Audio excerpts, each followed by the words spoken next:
আসসালামু আলাইকুম সবাইকে। আজকে সমাজবিজ্ঞান ক্লাসে আজকে আমাদের আলোচ্য বিষয় হচ্ছে সমাজবিজ্ঞান প্রথম পত্র, যেখানে আমরা অধ্যায় ৮ অর্থাৎ সামাজিক স্তরবিন্যাস ও অসমতা নিয়ে আলোচনা করব। আর এই পুরো ক্লাসে আপনাদের সাথে থাকবো আমি মোহাম্মদ আসিফুর রহমান। আমি ঢাকা বিশ্ববিদ্যালয়ের নৃবিজ্ঞান বিভাগে পড়ালেখা করছি। তো কথা না বাড়িয়ে আমরা সরাসরি আজকের ক্লাসে যাব। কিন্তু আজকের ক্লাসটা আমাদের জন্য খুবই গুরুত্বপূর্ণ, কারণ এই যে ক্লাস বা হচ্ছে এই যে চ্যাপ্টার, এই চ্যাপ্টারে আসলে অনেকগুলো আইডিয়া নিয়ে আমাদের আলোচনা করতে হয় এবং এখানে অনেক কিছু আসলে আমাদের বোঝার মতো আছে। নর্মালি সমাজবিজ্ঞানে আমাদের অনেকটাই হচ্ছে জিনিসগুলো হচ্ছে যে বলা যেতে পারে যে যেটাকে আমরা বলি যে জেনেরিক, মানে একই আলাপ হয়তো অনেক জায়গায় ঘুরে ফিরে আসে। কিন্তু আজকের যেই আলোচনা, এখানে অনেক ইউনিক কনসেপ্ট আমাদের থাকবে এবং এখান থেকে নর্মালি দুইটা কোয়েশ্চেন তো আসেই সোফার আমরা যেটা লক্ষ্য করেছি। যদি ফুল সিলেবাস না হয়, শর্ট সিলেবাস হয়, তাহলে নর্মালি এখান থেকে দুইটা কোয়েশ্চেন আসে। সৃজনশীলের ক্ষেত্রে অনেকগুলো অবজেক্টিভ এসে থাকে। এই কারণে এই যে চ্যাপ্টারটা, এটা আমাদের জন্য খুবই গুরুত্বপূর্ণ। প্রথমেই আমরা একটু দেখে নেই আজকের আলোচনায় আমরা কোন কোন টপিকগুলা কভার করার চেষ্টা করব। এর মধ্যে আমাদের খুব গুরুত্বপূর্ণ যে বিষয়, সেটা হচ্ছে সামাজিক স্তরবিন্যাস নিয়ে আমরা কথা বলবো। এটার ভিতরে যে 4টা জিনিস আছে, দাস প্রথা, স্টেট, জাতি, বর্ণ প্রথা, পেশাগত গোষ্ঠী, এগুলো নিয়ে আমরা বিস্তর আলোচনা করার চেষ্টা করব। এরপর আমরা পদমর্যাদা এবং কিছু তত্ত্ব আছে, ক্রিয়াবাদী তত্ত্ব, এই ক্রিয়াবাদী তত্ত্ব নিয়ে আলোচনা করব। অসমতা কি, নারীবাদ কি, এবং সামাজিক বৈষম্য এবং সামাজিক যে নিরাপত্তার ধারণা, এই জিনিসগুলো নিয়ে আজকের ক্লাসে আমরা আলোচনা করার চেষ্টা করব। এবং যদি আমরা মনোযোগ দিয়ে ক্লাসটা করি, তাহলে এখান থেকে যেই সাবজেক্টিভ কোয়েশ্চেন, অবজেক্টিভ কোয়েশ্চেন এসে থাকে, কোনোটাই আসলে আমাদের প্রবলেম হওয়ার কথা না। তো সরাসরি আমরা আলোচনায় চলে যাব। প্রথমেই হচ্ছে আমাদের সামাজিক স্তর বিন্যাস নিয়ে আমাদেরকে কথা বলতে হবে। দেখেন, সমাজের একটা গুরুত্বপূর্ণ পার্ট হচ্ছে সমাজের স্তর বিন্যাস, এবং সেটা দেখে আপনি সামাজিক স্তর বিন্যাস দেখে ওই সমাজের অনেক কিছু বাইরে থেকে বুঝে যেতে পারবেন। ওই সমাজ সম্পর্কে অনেক আইডিয়া আপনি পেয়ে যাবেন যদি আপনি শুধু সমাজের স্তর বিন্যাসটা অ্যানালাইসিস করেন, পড়ালেখা করেন। তো প্রথমেই মানব সমাজ সহজাতভাবে বিভিন্ন স্তরে বিভক্ত, এবং পৃথিবীর এমন কোনো সমাজ নেই যেখানে সামাজিক স্তর বিন্যাস পরিলক্ষিত হয় না। 2025 সালের যেই অবজেক্টিভের কোশ্চেন ছিল, সেখানেও কিন্তু একটা সমাজ দিয়ে ওই বহু নির্বাচনীতে বলা হয়েছিল, 2 নাম্বার অপশনে আমার এখনো মনে আছে, সেখানে বলা হচ্ছিল উদ্দীপকের সমাজটিতে স্তর বিন্যাস নেই, ওইটাই বাদ যাবে, কারণ পৃথিবীর এমন কোনো সমাজ নাই যেখানে স্তরবিন্যাস লক্ষ্য করা যায় না। তাহলে স্তরবিন্যাস বা সামাজিক স্তরবিন্যাস এমন একটা জিনিস যেটা সকল সমাজে আছে। তাহলে এটাও আমরা একটু অবজেক্টিভের জন্য মাথায় রাখবো। এবার আমরা দেখব যে সামাজিক স্তরবিন্যাসের সংজ্ঞা কি, সামাজিক স্তরবিন্যাস জিনিসটা কি, কেন আমাদেরকে পড়তে হবে। প্রথম কথা, আমেরিকান সমাজবিজ্ঞানী, এখানে একটা গুরুত্বপূর্ণ আপনাদেরকে তথ্য দিই, উনি কিন্তু জন্মসূত্রে, জন্ম ওনার রাশিয়ায়, আমরা পৃথিবীর সরকিন নিয়ে আলাপ করতেছি, ওনার জন্ম রাশিয়া, কিন্তু উনি আমেরিকান সমাজবিজ্ঞানী, কারণ পরে উনি মাইগ্রেট করছেন, শিফট করছেন। তাহলে এই যে আমেরিকান সমাজবিজ্ঞানী পিতিরিম সরকিন, ওনার মতে দেখেন, উঁচু নিচু শ্রেণীর ক্রমানুসারে সংগঠিত জনসংখ্যার মধ্যে বিদ্যমান বিভিন্নতাই সামাজিক স্তরবিন্যাস।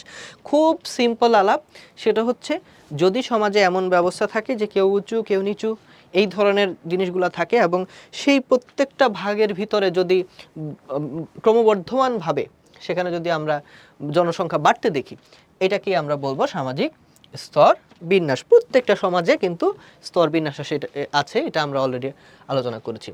এবার আসেন জার্মান অর্থনীতিবিদ এবং দার্শনিক কার্ল মার্কস, উনি কি বলছেন। আপনাদেরকে একটা কথা বলি, আপনারা যারা সামাজিক বিজ্ঞানের যে কোনো কিছু পড়বেন, আপনি অর্থনীতি পড়েন, সমাজবিজ্ঞান পড়েন, আপনি নৃবিজ্ঞান পড়েন, যেটাই পড়েন, আপনাকে মনে রাখতে হবে এই লোকটাকে আমাদের খুব গুরুত্বের সহকারে দেখতে হবে। লোকটার নাম হচ্ছে কার্ল মার্কস।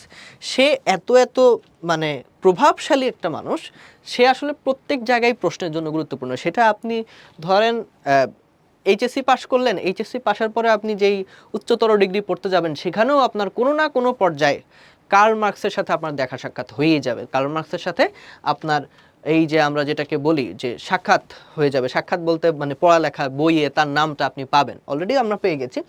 কার্ল মার্কস খুবই গুরুত্বপূর্ণ এবং কার্ল মার্কস যা বলছে এগুলা খুবই গুরুত্বপূর্ণভাবে আমাদেরকে পড়তে হয়। এবং 2025 সালের অবজেক্টিভেও আমি দেখছি, সেটা হচ্ছে 2025 সালের অবজেক্টিভে একটা প্রশ্ন আসছে যে সামাজিক শ্রেণীবিন্যাসের ভিত্তি কী, ঠিক আছে, বা কিসের ভিত্তিতে সামাজিক শ্রেণীবিন্যাস হয়ে থাকে, এটার উত্তর হবে অর্থনীতি। কারণ কার্ল মার্কসের মতে এই যে দেখেন, অর্থনীতির মানদণ্ডে সমাজের মানুষের যে ভেদাভেদ সেটাই হচ্ছে সামাজিক স্তরবিন্যাস।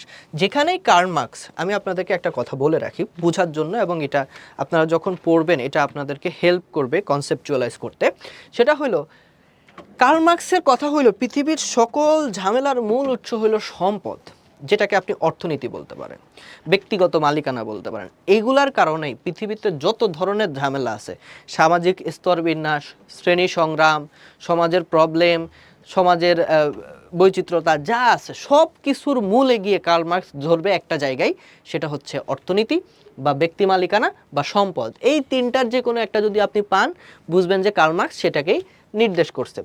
উনি বলছে কি দেখেন, উৎপাদনের উপকরণের মালিকানার ভিত্তিতে মানুষে মানুষে যে ভেদাভেদ, তার মানে এই যে কার্ল মার্কস বলতেছেন মানুষে মানুষে ভেদাভেদ হয়েছে, এটা কেন হয়েছে? এই যে অর্থনীতি, ওনার কথা হচ্ছে উৎপাদনের উপকরণের এই যে দেখেন মালিকানা।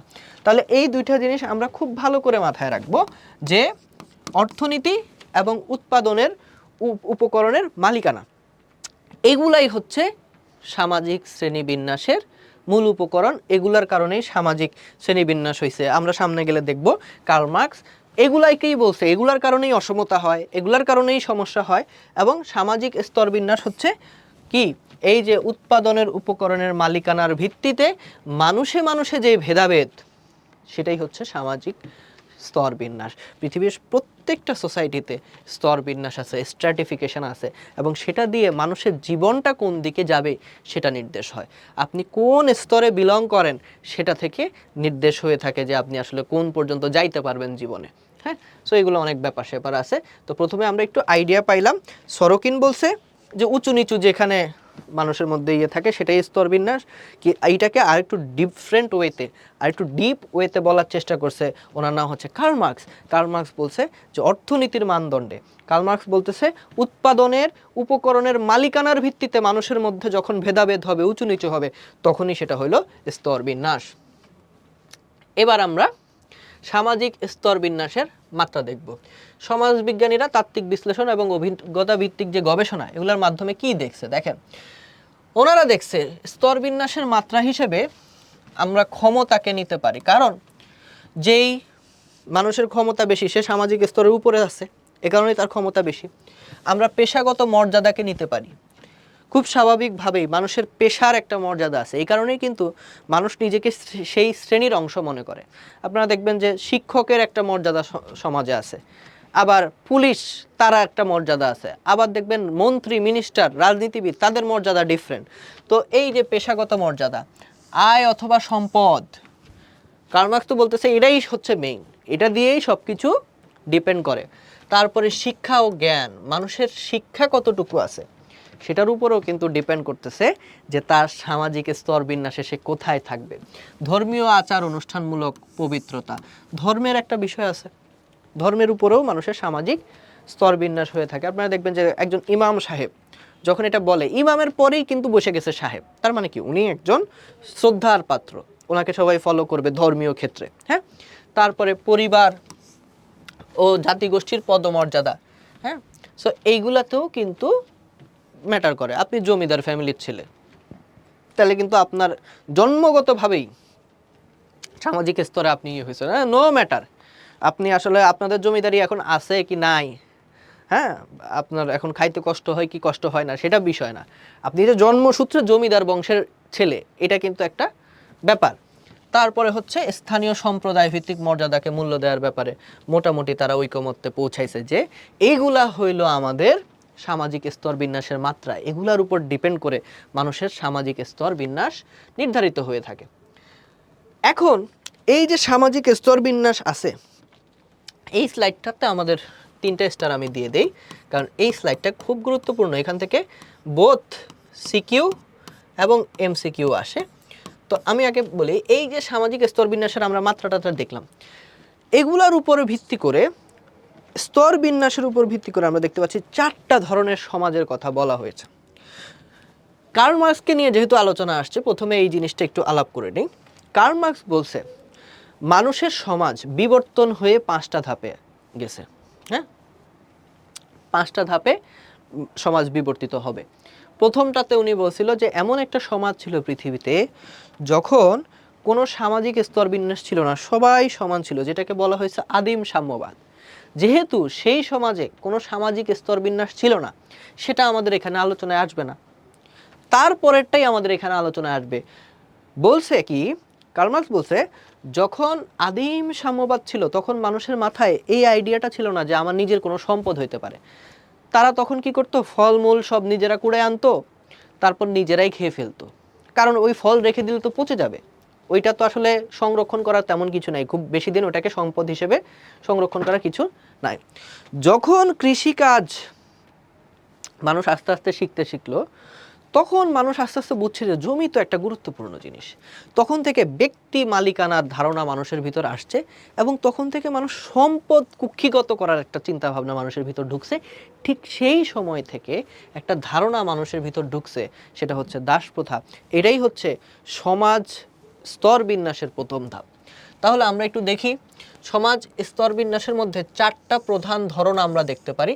একটা হচ্ছে দাস প্রথা, পৃথিবীতে এখন এটা ওইভাবে নাই, একটা সময় ছিল, খুব গুরুতরভাবে এটা ছিল এবং খুব বাজে একটা জিনিস এটা। এই দাস প্রথার পরে পৃথিবীতে আসছে স্টেট, যেটাকে আমরা বাংলায় সামন্তবাদ বলতে পারি, যেটাকে বলা যেতে পারে সামন্তবাদ। দাস প্রথার পরে আসলো সামন্তবাদ। এরপরে আসছে জাতি বর্ণ, বা আরেকটা ধরন হিসেবে আমরা কাস্ট বা জাতি বর্ণকে বলতে পারি, এটা স্প্যানিশ শব্দ কাস্টা থেকে আসছে। এরপরে হচ্ছে সামাজিক শ্রেণী, বর্তমানে যেটা সামাজিক শ্রেণী বা পদমর্যাদা, আপনি কোন পেশায় কাজ করেন সেটার উপরে আপনার পদমর্যাদা নির্ভর করতেছে। আপনি কি আসলে বিসিএস ক্যাডার কিনা, বিসিএস ক্যাডার হইলে মনে করেন যে আপনার লাইফ সেট, হ্যাঁ তাই না? এই ধরনের একটা ধারণা আমাদের পৃথিবীতে আছে, পৃথিবী না, আমাদের বর্তমান দেশে, আমাদের সমাজে আছে সামাজিক শ্রেণী হিসেবে। তারপর পদমর্যাদা, আপনার পদ কি, পদবি কি, হ্যাঁ আপনি কি হাইকোর্টের ব্যারিস্টার নাকি আপনি কি করেন, এই পদ পদবি দিয়ে অনেক কিছু ডিসাইড করা হয়।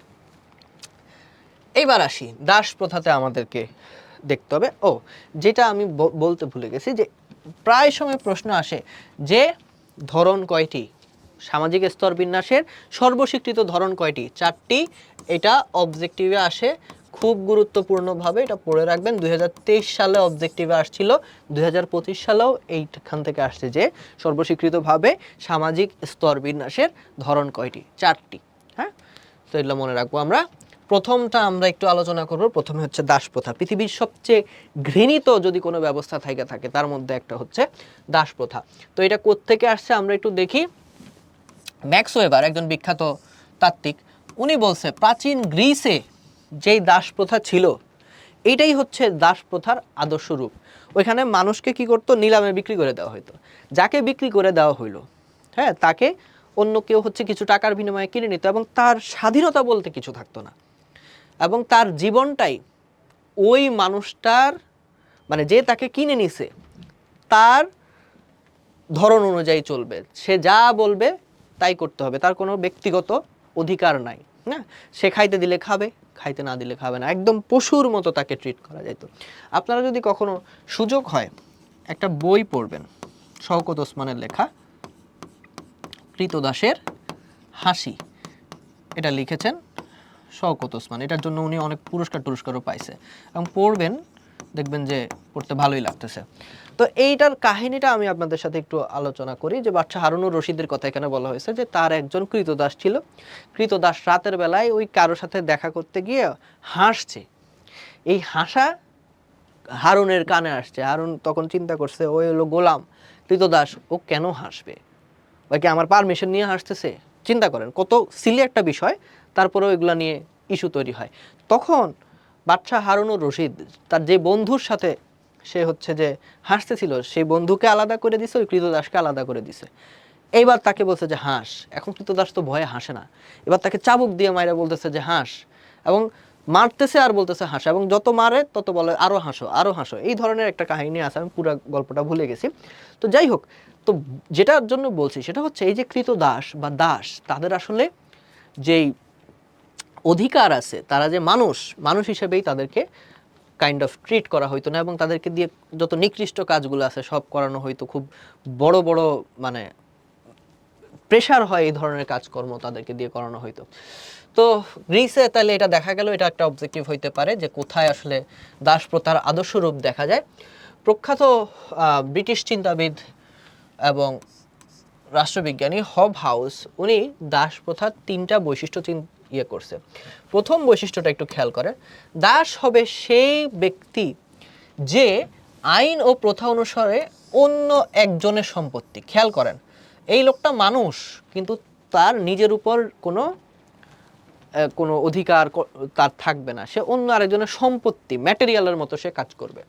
দ্বিতীয়ত, দাস হলো সেই ব্যক্তি যার কোনো অধিকার নাই। তাইলে আমরা এমন একটা যুগে বসবাস করি যখন পারি কিংবা না পারি মানুষের হিউম্যান রাইট আমরা রক্ষা করতে, হিউম্যান রাইটের পক্ষে আমরা কথা বলার চেষ্টা করি, তাই না? তো এই যে এমন একটা সমাজ ছিল যখন মানুষের কোনো অধিকার থাকতো না, দাসের কোনো অধিকার নাই। তৃতীয়ত উনি বলতেছেন, দেখেন, দাস হলো সেই ব্যক্তি কোনো কোনো ক্ষেত্রে যার সামান্যতম অধিকার আছে, যেমন সে খাওয়া দাওয়া করবে, হ্যাঁ, সে একটু বিশ্রাম টিশ্রাম হয়তো নিলেও নিতে পারে, হতে পারে সে অধিকার বৃহৎ সমাজের কাছে গৃহপালিত পানির মতো। খেয়াল করেন, যারা কুকুর পালে, কুকুরকে তো বর্তমান সময়ে তো কুকুর বিড়ালকে আমরা অনেক আদর করে পালার চেষ্টা করি, মানে কুকুরের কিছু হইলে, বিড়ালের কিছু হইলে আমাদের মনে হয় যে কষ্ট হচ্ছে। কিন্তু গাধার কথা চিন্তা করেন, গাধা প্রাণীটাকে মানুষ পালেই তাকে দিয়ে কি করবে, তাকে অনেক খাটানো যায়, তাকে দিয়ে মালামাল এক জায়গা থেকে আরেক জায়গায় নেওয়া যায়, তাকে অনেক কষ্ট দিলেও সে কিছু বলে না।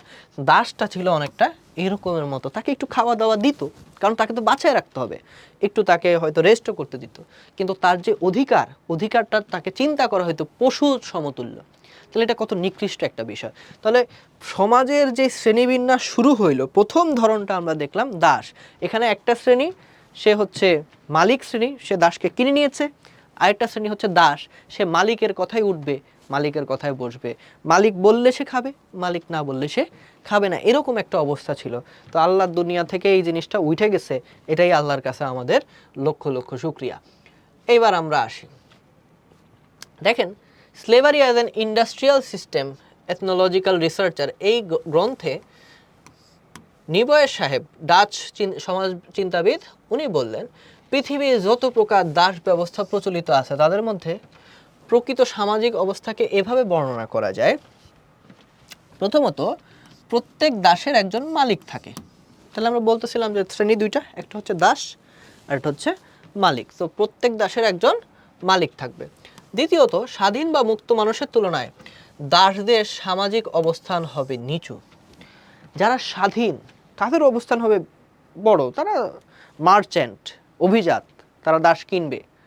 আর দাসরা হবে তাদের কথায় হ্যাঁ, তাদের কথায় না, তাদের কথা মতো উঠবে বসবে। তাহলে তাদের অবস্থান অবশ্যই স্বাধীন মানুষের তুলনায় কি হবে, নিচু হবে। তৃতীয়ত, দাস প্রথায় ব্যক্তি অবশ্যম্ভাবে একজন শ্রমিক। এখন এই জিনিসটা আসলে উনি কোনটা বলছে দেখেন, অ্যাজ এন ইন্ডাস্ট্রিয়াল সিস্টেমে উনি দাস প্রথার কথা বলতেছে। আমরা জানি অষ্টাদশ শতাব্দীর দিকে ব্রিটেনে শিল্প বিপ্লব হয়েছে। ওই শিল্প বিপ্লবের জায়গাগুলো থেকে উনি চিন্তা করছে যে শিল্প বিপ্লবে কল কারখানায় যারা কাজ করত, এরা কি নতুন ধরনের দাস হয়ে উঠছে কিনা। কিভাবে? প্রত্যেক দাসের একজন মালিক থাকবে। এখন চিন্তা করেন, শ্রমিকরা যারা কাজ করে, প্রত্যেক শ্রমিকের একজন করে মালিক আছে। ওই মালিক যদি বলে তুমি 12 ঘন্টা কাজ করবা, শ্রমিক 12 ঘন্টা কাজ করতে রাজি করতে হবে, নাইলে তার যেই চাকরি এটা চলে যাবে। ওই মালিক শ্রমিককে যেই কাজ করতে বলে, ক্ষেত্র বিশেষে শ্রমিককে সেই কাজই করতে হয়। তাহলে এটা গেল এক, মালিক থাকে। দ্বিতীয়ত, স্বাধীন বা মুক্ত মানুষের তুলনায় দাসদের সামাজিক অবস্থান নিচু। এবার চিন্তা করেন, শিল্প বিপ্লবের সময় যারা কলকারখানায় চাকরি করত তাদের অবস্থান, আর যে কলকারখানার মালিক, বর্তমান বিশ্বেও চিন্তা করেন যে অফিসে চাকরি করে তার অবস্থান আর যে অফিসের মালিক তার অবস্থান কি সেম না। তৃতীয়ত, দাস প্রথায় ব্যক্তি অবশ্যম্ভাবী শ্রমিক। তাহলে শিল্প বিপ্লবের সময় ব্যক্তি মানে সে অবশ্যম্ভাবী সে যদি না হয়ে থাকে, হ্যাঁ, এই মুক্ত না হয়ে থাকে, তাহলে সে অবশ্যই শ্রমিক। এটা বর্তমান প্রেক্ষাপটেও আপনারা মিলায় দেখেন, তাহলে মিলে যাবে যে একটা কালচার ওইভাবে গড়ে উঠছিল যেটাকে নতুন ধরনের দাস প্রথা উনি বলতে যাচ্ছেন স্লেভারি, দাস প্রথা অ্যাজ অ্যান ইন্ডাস্ট্রিয়াল সিস্টেম। দাস প্রথাকে একটা উনি শিল্পের যেই কাঠামোর মধ্যে চিন্তা করার চেষ্টা করছেন। এইবার দাস প্রথার পরে যেই জিনিসটা আসছে দাস প্রথার থেকে খানিকটা বেটার, সেটার নাম হচ্ছে স্টেট। স্টেট থেকে প্রশ্ন এসে থাকে। স্টেট যদি আমি সহজ ভাষায় বলি সেটা হচ্ছে সামন্তবাদ। এখন দেখেন, মধ্যযুগে দাস প্রথা বিলুপ্ত হয়ে গেল, এরপর আসলো স্টেট। আচ্ছা, ইংরেজিতে স্টেট শব্দের অর্থ হচ্ছে জমিদার বা মালিকের অধীন জমি। 3টে স্টার দিয়ে নেন, কারণ এটা অবজেক্টিভে আসবে যে ইংরেজিতে স্টেট শব্দের অর্থ কি? জমিদার। তো যার জমি আছে সে হচ্ছে স্টেট। ইউরোপের সামন্ততান্ত্রিক সমাজে প্রথমে স্টেট বলতে জমিদারি বুঝাইতো। তাহলে আমি আগেই বলছি যে স্টেট মানে হচ্ছে সামন্ততন্ত্র, ঠিক আছে? তো জমিদারি বুঝাইতো। পরে ইউরোপ ও রাশিয়ায় স্টেট শব্দটি এক ধরনের স্তর ব্যবস্থা বোঝাতে ব্যবহৃত হতো। তো প্রথমে এটা জমিদারি বুঝাইতো, তারপরে স্টেট দিয়ে একটা শ্রেণীকে বোঝানো হইতো। এখন মধ্যযুগে যখন ইউরোপ আসছে তখন স্টেট সমূহ এইটাতে দাগ দেন, কারণ এখান থেকে অহরহ অবজেক্টিভ আসে। 3টা গুরুত্বপূর্ণ বৈশিষ্ট্য আছে, ঠিক আছে? তাহলে মধ্যযুগে যখন স্টেট আসছে এটা 3টা গুরুত্বপূর্ণ বৈশিষ্ট্য আছে, এবং আমরা দেখব এটা 3টা ধাপও আছে, মানে 3টা শ্রেণী এখানে থাকবে। প্রত্যেক স্টেটের একটি পদমর্যাদা আছে যেটা দিয়ে তার অধিকার, কর্তব্য, সুযোগ সুবিধা ও বাধ্যবাধকতা নির্ধারিত হবে। সে সমাজে কোন শ্রেণীতে বিলং করে সেটার উপর ডিসাইড করবে সে আসলে কতটুকু অধিকার ভোগ করবে, কতটুকু কর্তব্য পালন করবে। দ্বিতীয়ত, স্টেটগুলোর মাধ্যমে ব্যাপক শ্রমবিভাগ প্রতিফলিত হয়। তাহলে এই স্টেট দিয়ে আসলে কি করা হয়? ওই যে আমি বলছি কতটুকু কর্তব্য, কতটুকু অধিকার, এটা দিয়ে আসলে শ্রমের বিভাজন হয়ে থাকে। ডিভিশন অফ লেবার, ইংলিশে বলা হয় ডিভিশন অফ লেবার। এই ধারণাটা দিয়েছিলেন একজন তাত্ত্বিক, ওনার নাম হচ্ছে ইমিল ডারখাইম। আপনারা ওনার নাম অনেক শুনেছেন। তো ডিভিশন অফ লেবার কি? স্টেট বা শ্রেণী দিয়ে বোঝায় যে একটা লোক কোন কাজ করবে, মানে কোন ইয়েতে সে আছে। কারণ এই স্টেটের ভাগ ছিল 3টা, একটা হচ্ছে জমির মালিক, একটা হচ্ছে ধর্মযাজক শ্রেণী, আর একটা হচ্ছে জমিতে যারা কাজ করবে। তাহলে আপনি যদি জমির মালিক শ্রেণীর হন, স্টেট ওইটা যদি আপনার হয়, তাহলে বোঝা যাচ্ছে যে আপনি টাকা কামাবেন, টাকাটা জমিতে ইনভেস্ট করবেন, শ্রমিকদের পেছনে, শ্রমিকরা কাজ করে আপনাকে ফলন এনে দিবে। আপনি যদি ভূমি দাস হয়ে থাকেন তাহলে আপনি কি করবেন? জমিতে কাজ করবেন। তাহলে এটাতে আপনার শ্রম বিভাগটা কি হবে সেটা কিন্তু এখানে ডিসাইড হচ্ছে। তৃতীয়ত, প্রত্যেকটা স্টেট এক একটা রাজনৈতিক গোষ্ঠী। এটা অবজেক্টিভের জন্য দাগ দিয়ে নিয়ে নেন যে সামন্ততান্ত্রিক সিস্টেমে প্রত্যেকটা স্টেট এক একটা রাজনৈতিক গোষ্ঠী। এটা আমরা সামনে যখন আলোচনা করব তখন আমরা দেখব যে কিভাবে যারা যাজক তাদের কাজ ছিল হলো আপনার পূজা টুজা করা, বা হচ্ছে তাদের কাজ হবে গির্জার মধ্যে, কিন্তু এই যাজকরাই রাষ্ট্র কন্ট্রোল করতে চাইতো। কারণ প্রত্যেকটা স্টেট সামন্ততান্ত্রিক সিস্টেমের মধ্যে সবাই কিন্তু রাজনৈতিকভাবে ভূমিকা পালন করতে চায়, সবাই এক একটা রাজনৈতিক গোষ্ঠী। আমরা সামনের দিকে যাই। এই ব্যবস্থায় প্রধানত 3টা শ্রেণীর অস্তিত্ব ছিল। একটা হচ্ছে ভূমি মালিক বা অভিজাত শ্রেণী, এরা টাকা কামাইতো, জমি কিনতো, জমিতে লেবার দিয়ে কাজ করাইতো। প্রথমে চিন্তা করছে এদের যেহেতু সব জমি আছে, এরা যেহেতু বনেদি পরিবারের সন্তান, তাহলে রাষ্ট্রকে চালাবে, এরাই চালাবে, এরা চিন্তা করছে। এরপরে তাদের ছিল ভূমিদাস শ্রেণী, এরা কাজ করতো একটা টাইমে। মার্কসের তত্ত্ব অনুযায়ী তাদের কাছে মনে হইলো যে না, আমরাই তো সব কিছু উৎপাদন করি, আমাদের কারণেই তো সব চলে, তাহলে রাষ্ট্রের একটা স্টেক হোল্ডার হওয়া উচিত আমরা। এদের মাঝখান দিয়া শক্তিশালী হয়ে উঠছে এই গ্রুপটা, যাজক শ্রেণী। আপনারা দেখবেন যে এই যে ক্রুসেডের মতো ঘটনা বা ইউরোপের যে গুরুত্বপূর্ণ যে ঘটনাগুলো ছিল মধ্যযুগের পরে, হ্যাঁ, ওই জায়গাগুলোতে এই যাজক শ্রেণীর ভূমিকা অনেক বেশি। কারণ এরা অনেক ক্ষমতা কুক্ষিগত করছিল। এরা বলতো যে আমরা ভালো যদি থাকি তাইলে গড তোমাদেরকে ভালো রাখবে। এই কারণে এরা এদেরকেও কন্ট্রোল করতো, এদেরকেও কন্ট্রোল করতো, এবং এদের সাথে এই 2টা শ্রেণীর প্রায় সময়ই গ্যাঞ্জাম লেগে যাইতো। কারণ তারা তাদের মন মতো রুল বানাইতো, তারা তাদের মন মতো খাজনা চাইতো, খাজনা না মানে মানে ট্যাক্সের একটা অংশ চেয়ে বসতো চার্চের জন্য। হ্যাঁ, তাহলে এই ব্যবস্থার মধ্যে আমরা দেখব যে 3টা শ্রেণীর উদ্ভব হয়েছে এখানে। দাস ব্যবস্থায় 2টা শ্রেণী ছিল, মালিক দাস, শেষ। এখানে আরেকটা শ্রেণীর উদ্ভব হয়েছে, এই শ্রেণীটার নাম হচ্ছে যাজক শ্রেণী। তাহলে এখানে প্রথমে আমরা পাচ্ছি ভূমি মালিক, তারপর আমরা পাচ্ছি যাজক শ্রেণী, তৃতীয় আমরা পাচ্ছি ভূমি দাস শ্রেণী। এইটা ভালো করে মাথায় রাখবেন, কারণ এখান থেকে অবজেক্টিভ প্রশ্ন এসে থাকে। এবার আমরা চলে যাব জাতি বর্ণ প্রথা, যেটা স্প্যানিশ শব্দ কাস্টা থেকে আসছে। কাস্টা থেকে ইংলিশে কাস্ট হয়েছে। আমরা একটু দেখব, এই যে কাস্টা শব্দটি স্প্যানিশ ভাষা থেকে আসছে, দাগ দিয়ে ফেলি আমরা, অবজেক্টিভের জন্য খুব গুরুত্বপূর্ণ, 2023 সালে আসছিল। কাস্ট থেকে নেওয়া হয়েছে, যার অর্থ হইল বংশ। এটা খুব গুরুত্বপূর্ণ। তার মানে আপনি কোথায় জন্মগ্রহণ করতেছেন, কোন বংশে জন্মগ্রহণ করতেছেন, হ্যাঁ, কোন পরিবারে জন্মগ্রহণ করতেছেন, সেটা দিয়া আপনি পৃথিবীতে আসার অনেক আগেই ডিসাইড হয়ে যাবে যে আপনি কি করবেন না করবেন। আমি এটা নিয়ে সামনে আলোচনা করব, বাংলাদেশে হরিজন সোসাইটি নিয়ে যখন আমরা আলোচনা করব। অথবা সন্তান সমূহ, যেটা ইংলিশ নাম হচ্ছে স্ট্রেন, অথবা বংশগত গুণের সমাহার, অনেক কিছুই এটা দিয়ে বোঝানো যায়। কিন্তু মেইনলি আমাদেরকে বুঝতে হবে পর্তুগিজ দস্যুরা বা পর্তুগিজরা যখন ভারতে আসছে, তারা এই শব্দ দিয়ে ভারতীয় জাতিকে বুঝাইতো। আমরা এর ক্ষেত্রে অনেক সময় বলে থাকি যে ইউরোপীয়রা এখানে এসেছেন ব্যবসা বাণিজ্য করতে, তারপরে পর্তুগিজদের ক্ষেত্রে আমরা বলি পর্তুগিজ নাবিক।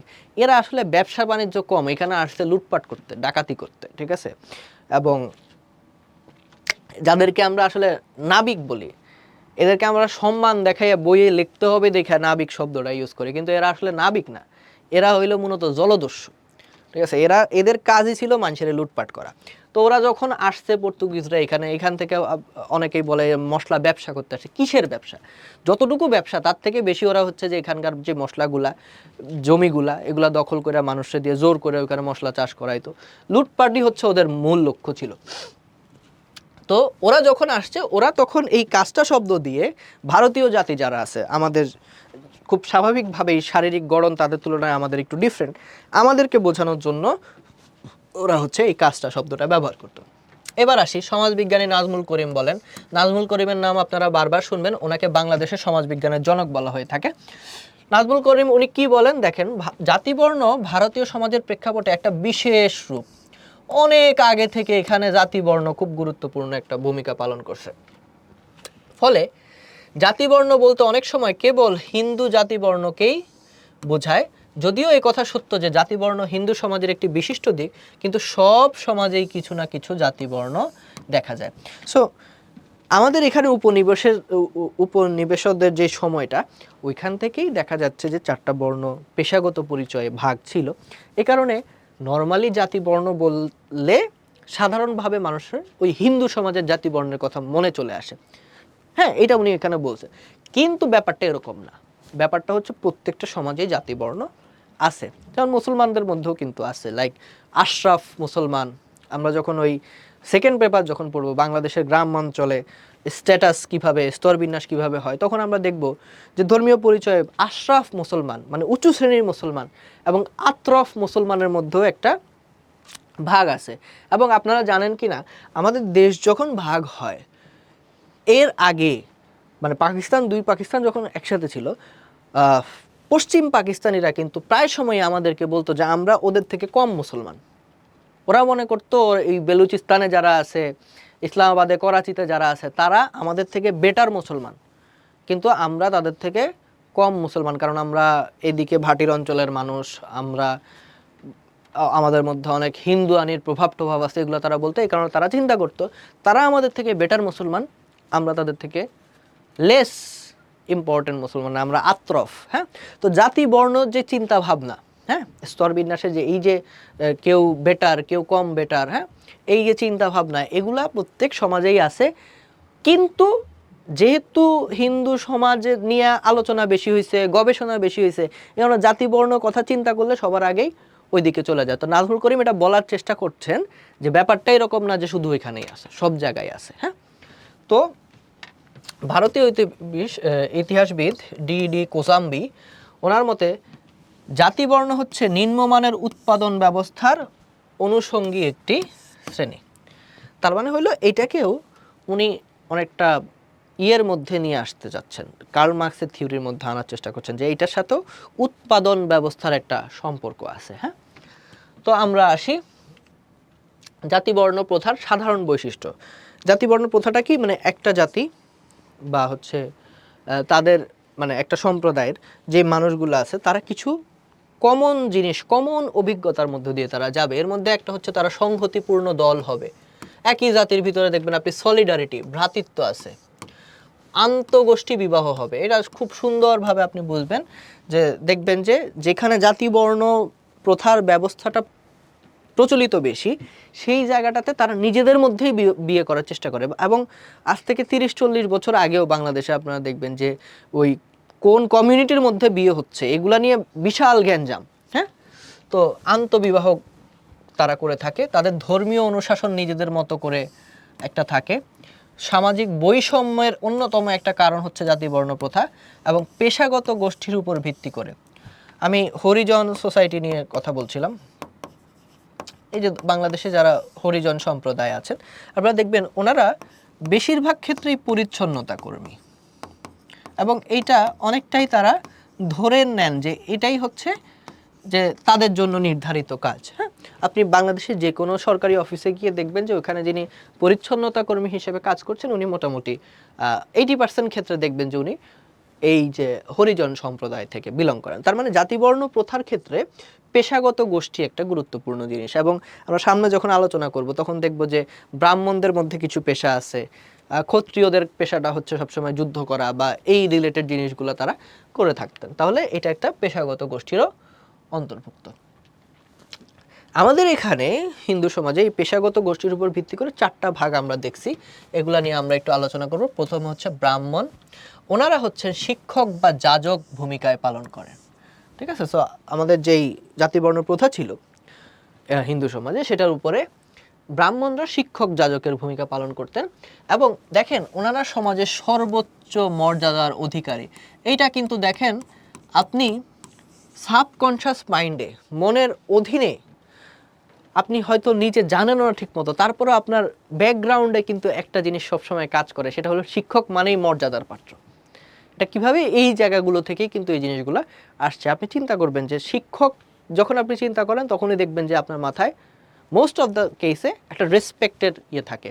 মানে একটা পার্সনের কথা আমি বলছি না, একটা পেশার প্রতি আপনার কিন্তু একটা সম্মান থাকে যে উনি শিক্ষক।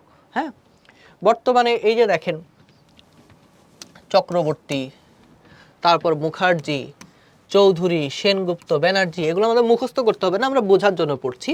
চ্যাটার্জি, ত্রিবেদী, ঘোষাল, হালদার, ঠাকুর, ভট্টাচার্য, গাঙ্গুলি, এই যে বিষয়গুলো আছে এরা আগে যে ব্রাহ্মণ শ্রেণী ছিল তাদের গোত্রভুক্ত। ব্রাহ্মণরা মোটামুটি ছিলেন শিক্ষক এবং যাজক। এবং প্রাচীন সমাজে এই শিক্ষক যাজক বা যারা এই জিনিসগুলো চর্চা করতেন তাদের অনেক বড় ভূমিকা ছিল।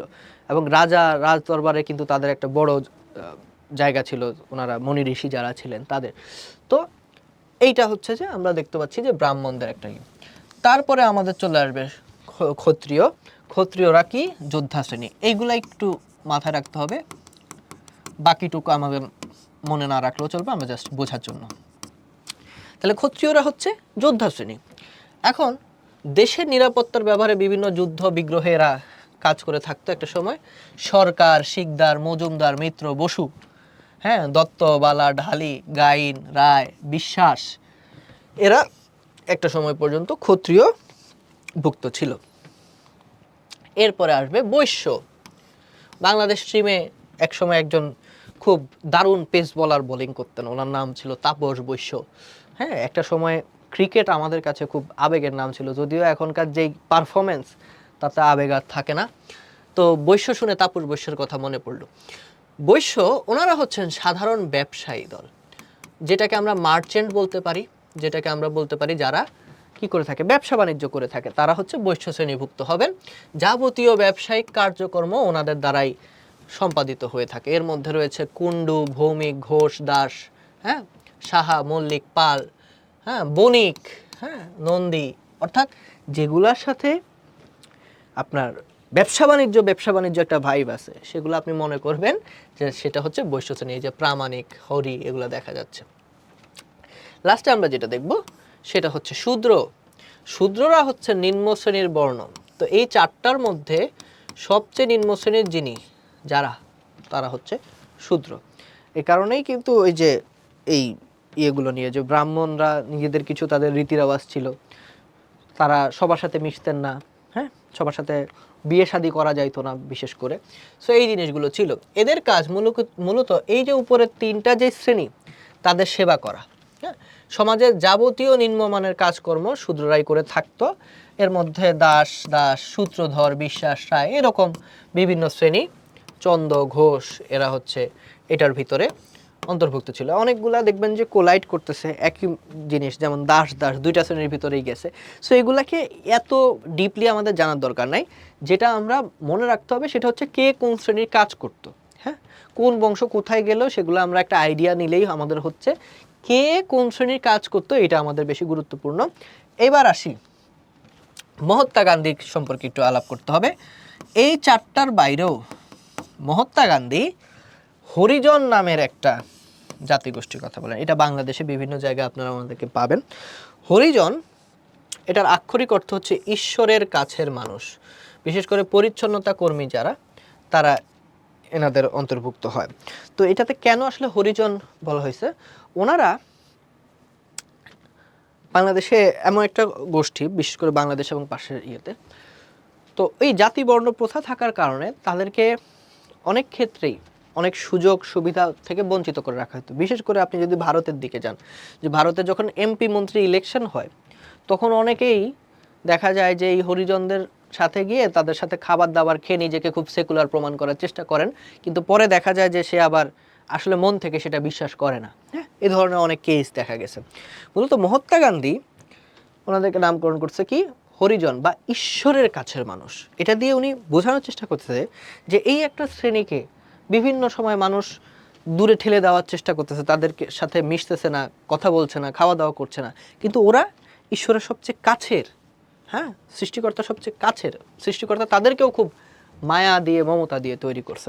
যাই হোক, ওভারঅল জিনিসগুলো আমরা আলোচনা করলাম যে পেশাগতভাবে চারটা গুরুত্বপূর্ণ গোষ্ঠী আছে, হ্যাঁ, বৃহৎ গোষ্ঠী আছে। এরপরে মহাত্মা গান্ধী আরেকটার কথা বলছে, যেটা নাম হচ্ছে হরিজন, যারা পরিচ্ছন্নতা কাজ করে থাকেন।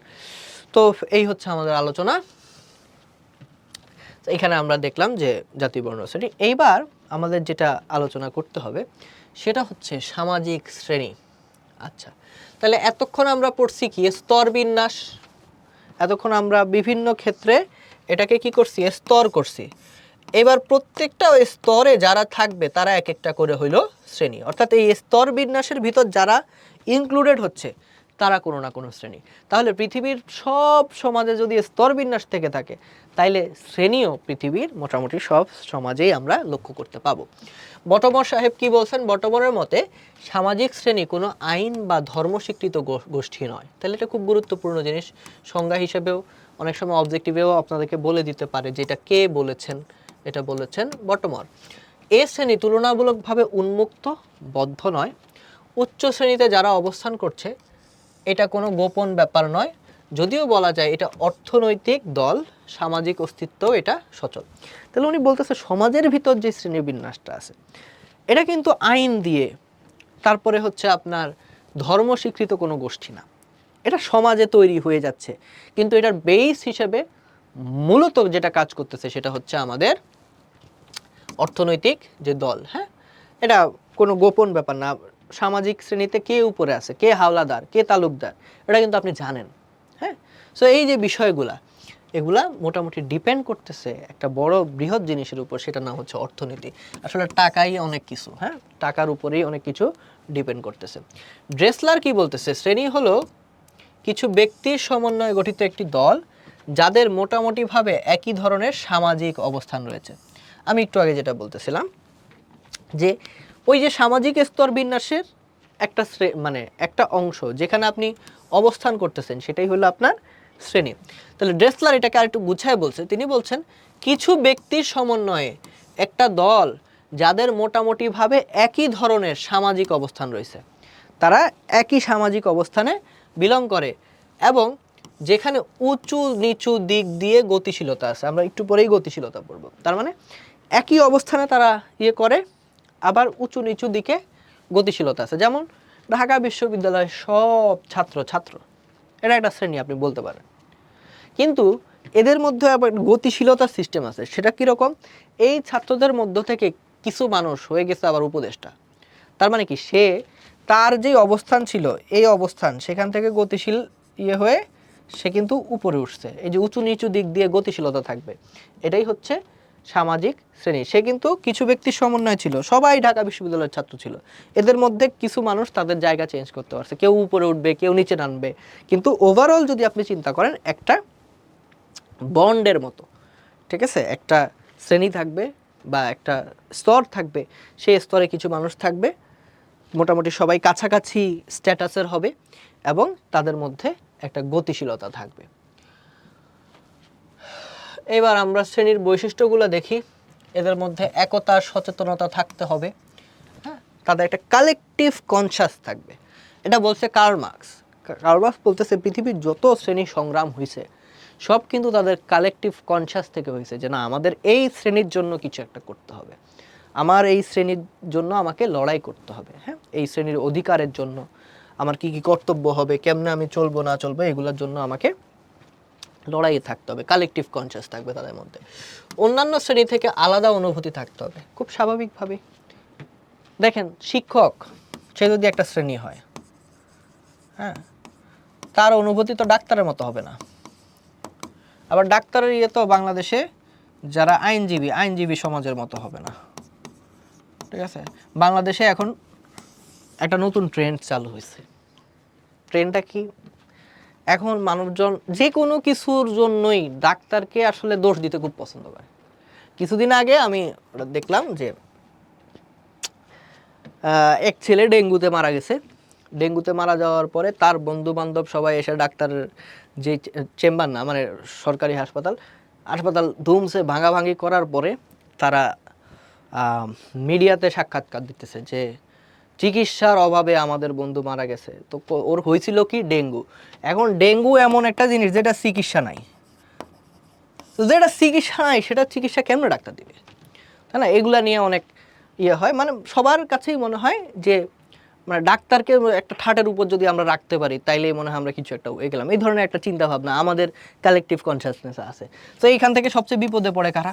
ডাক্তার শ্রেণীরা। ওরা বেচারারা চিন্তা করে, আহে আমি তো কিছুই করলাম না, আমার দোষ নেই, আমার মাইরে চলে গেল। তো এরকম আর কি, তার অভিজ্ঞতাটা একরকম, ঠিক আছে। আবার তার বিরোধিতা যে করে, হ্যাঁ, তার অভিজ্ঞতা আরেক রকম। সে হয়তো ঘন্টার পর ঘন্টা বসে ছিল, ডাক্তারের সিরিয়াল পায় নাই, বা ডাক্তার যেভাবে তাকে দেখছে তার পছন্দ হয় নাই। তো এরকম আর কি, তাদের কি হবে দেখেন, আলাদা অনুভূতি থাকতে হবে। কেউ মনে করে যে ধরেন ডাক্তাররা অনেক টাকা নিয়ে নিচ্ছে কিন্তু পর্যাপ্ত পরিমাণ সেবা দিচ্ছে না, এইটা হলো যারা পেশেন্ট তাদের অনুভূতি। আবার ডাক্তার মনে করতেছে আমি সারাদিনে ঘুমানোর সময় পাচ্ছি না ঠিক মতো, বা আমি এত বছর ধরে যেই পরিমাণ কষ্ট করে আসছি, আমার যে ভিজিট সেটা তো আসলে সেটাকে জাস্টিফাই করতেছে না। তো ডাক্তারের অনুভূতি অন্যরকম। এই যে সমাজে বিভিন্ন গোষ্ঠী, বিভিন্ন মানুষ, তাদের মধ্যে অনুভূতির যেই একটা দোলাচল, অনুভূতির যে পার্থক্য, সেটা থেকেই কিন্তু শ্রেণীর যেই সংগ্রাম, শ্রেণীর মধ্যে যেই ঝামেলা, এগুলা তৈরি হচ্ছে। অন্যান্য শ্রেণীর প্রতি বৈরিতার অনুভূতি থাকবে। দেখেন এতক্ষণ ধরে যেই কথা বলছি সব কিন্তু এখানে কানেক্ট চলে আসছে, হ্যাঁ। যেমন এই শ্রেণীটাকে নিয়ে যদি বলি, ঠিক আছে, বাংলাদেশে অনেক মানুষ ল পড়ে, আমার পরিচিত অনেক মানুষ ল পড়তেছে, এবং অনেক ভালো ভালো লয়ার আমি চিনি যারা নামাজ কালাম পড়ে, মিথ্যা কথা বলে না। কিন্তু আপনি ল যারা পড়েন, আইনজীবী যারা না, তাদের বাইরে গিয়ে নর্মাল মানুষকে জিজ্ঞেস করেন, বেশিরভাগ ক্ষেত্রে তারা বলবে যে এরা হচ্ছে যে মিথ্যা কথা বলে বেশি।